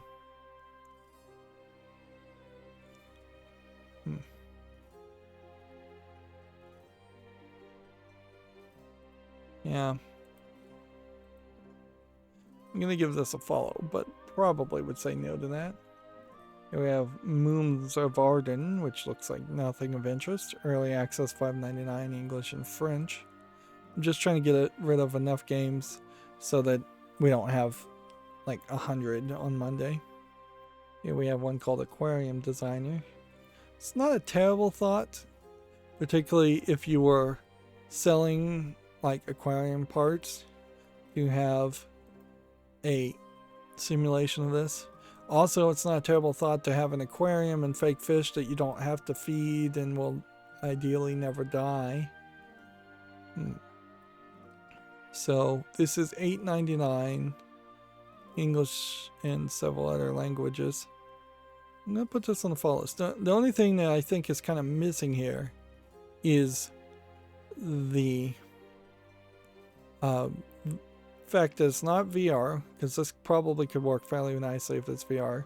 There's a possibility that there really isn't that much that you can purchase or design, so it may not really be worth $9. And yeah, it does seem like there's kind of a budget gameplay mechanic, so one would hope that there's a sandbox mode. All types, all sizes, your creativity is the only limit. Then why is it seemingly costing in-game currency to purchase some of these elements? Yeah. So, yeah. Again, maybe we need to read some reviews there. Here we have a game called Spire of Sorceries, which unfortunately is already mixed. And I might have given it a chance, but the problem here is that it does kind of feel like it's trying to create name confusion too, with its name. Early access, $20 even. That's odd to be even on the dollar. Several languages. Here we have collection of Saga or Scarlet Grace Final Fantasy Legend, which is, yeah, basically Game Boy games being listed on Steam. $19.99 English and Japanese. Historically, this might have some relevancy, so I'm going to put it on the follow list just to see reviews. Realistically, would I ever play these like Game Boy games? I don't think so. Like, if I was gonna play a Game Boy game, it would almost have to be something like Pokemon or something. It couldn't be something most people haven't even heard of. Here we have a prologue, Super Dungeon Maker Fink's Awakening prologue, so we don't have to concern ourselves with that yet. Here we have Cards of the Dead, which looks like there might be a card game here. I'm a sucker for a card game. $6.79 English, Spain, Spanish. We'll give it a follow. Here we have Project Halloween, which is probably a low effort visual novel. Yeah, no backgrounds really. Only one character. Text is a little small. It's free. English, allegedly full audio. Check it out, I guess, if you want, but I suspect there's nothing there. Here we have a game called Rise of Humanity, which looks like it's a turn-based hex grid game. Early access, $17.99 English, full audio. Yeah, it kind of feels like maybe it's a little card-based and a little XCOM-y. I'll give it a chance. I'm putting a lot of things on the follow list. Here we have Motivational Hero Volume 2, which looks like nothing of interest. 69 cents. Says it's a puzzle platformer. It really looks more just like a platformer. English, allegedly full audio. Here we have a game called Neon Souls, which is just a whole bunch of neon as a precision platformer. $3.49 English, allegedly full audio. Here we have Survival Zombies Ahead, which looks like it's probably an Asteroids clone. Nope, it's a Fruit Ninja clone.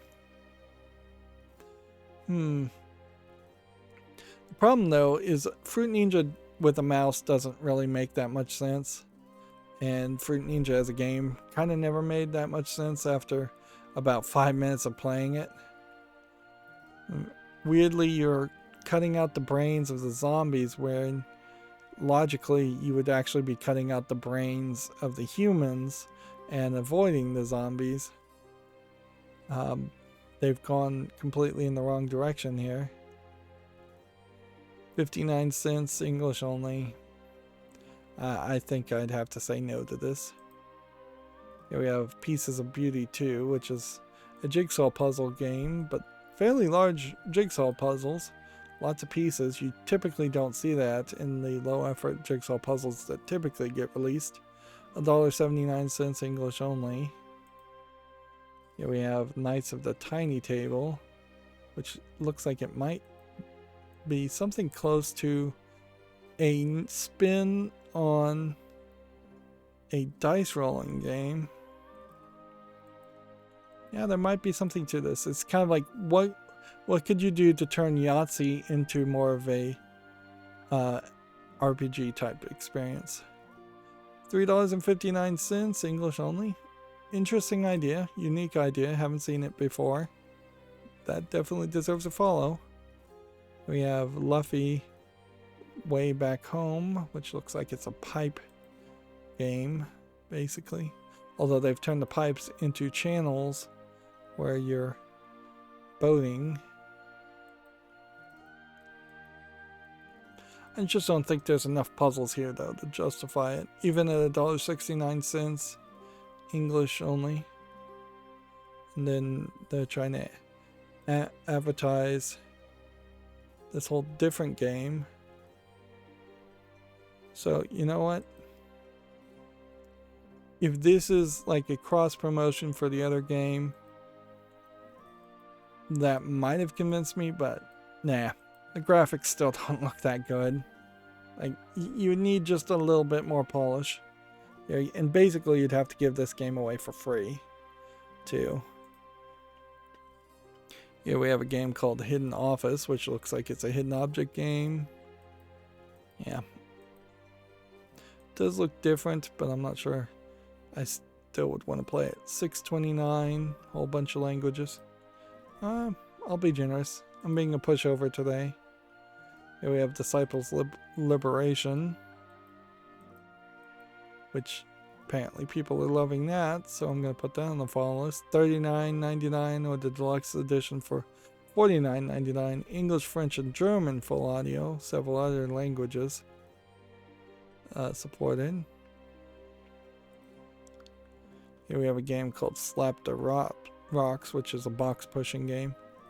Although, in fairness, it doesn't look terrible for a box pushing game. And at some point, I think I am going to have to just play one box pushing game, one Sokoban game. This may not be a terrible choice.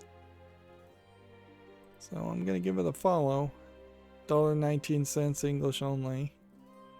And then there's another game here called Slime Escape that they're cross-promoting. Starting to see a lot more cross-promoting of games, more than usual. Here we have a game called Call of Unity, which looks like a Unity asset flip first-person shooter. 74 cents, English only. That can be a no. We have Furries and Scalies. Pretty much I'm going to say no to all future Furries and Scalies games. Super Scary Halloween, Spooky Times Part 2. $9.99, English only. I just am not into furries or scalies anywhere enough that I would want to play visual novels around that, particularly since there's just so many of them from the same developer that come out. Here we have Tuki and Champ, which seems like it's kind of a Flappy Bird type game where you're flying around and eating flies. It's kind of like an asteroids game or a mouse game. It doesn't look like it actually controls or plays that well. It's free, English only. Check it out if you're interested. Here we have a Coffin Mall game called Coffin Mall, which looks like garbage. $4.49 English only. Here we have a game called Hour Night, which apparently is an online multiplayer game, so that's going to be a no for me. $4.99 English only. I've been going 4 hours. I'm desperately trying to finish the number of games. I think at this point I'm just going to call it. Well, so let me just look at my Twitter feed and see if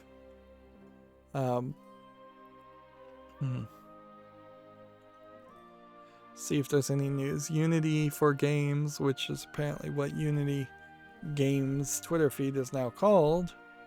So they're trying to, I guess, probably emphasize that there will be a Unity for other things that they're going to try and promote too. They're talking about high dynamic range P settings. Or it's HDRP settings, which I assume means high dynamic range performance.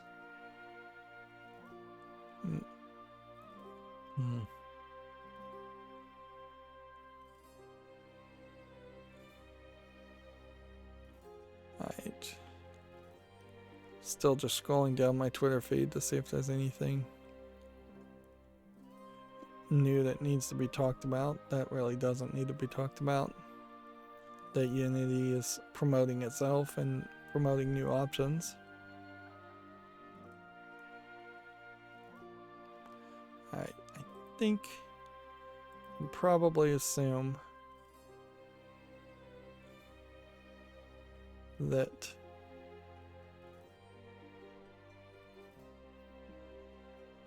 I've seen almost everything, so I'm just gonna go through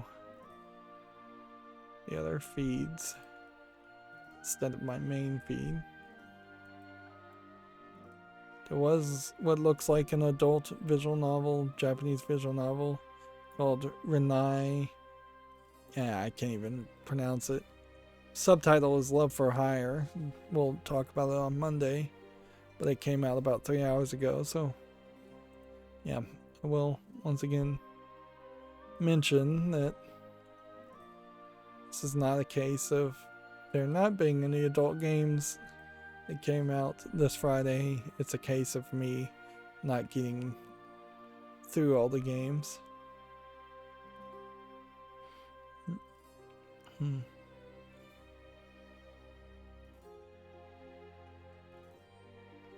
GameDeveloper.com retweeting everything always. Apparently Epic Games has irked some employees with a shift in vacation policy. We'll talk about that on Monday. GameDeveloper.com also has an article where you watch Mass Effect 3 developers look back on the controversial crunch generating ending. Which, I mean, at a certain point, I don't know if this isn't just the developers who made a very bad ending and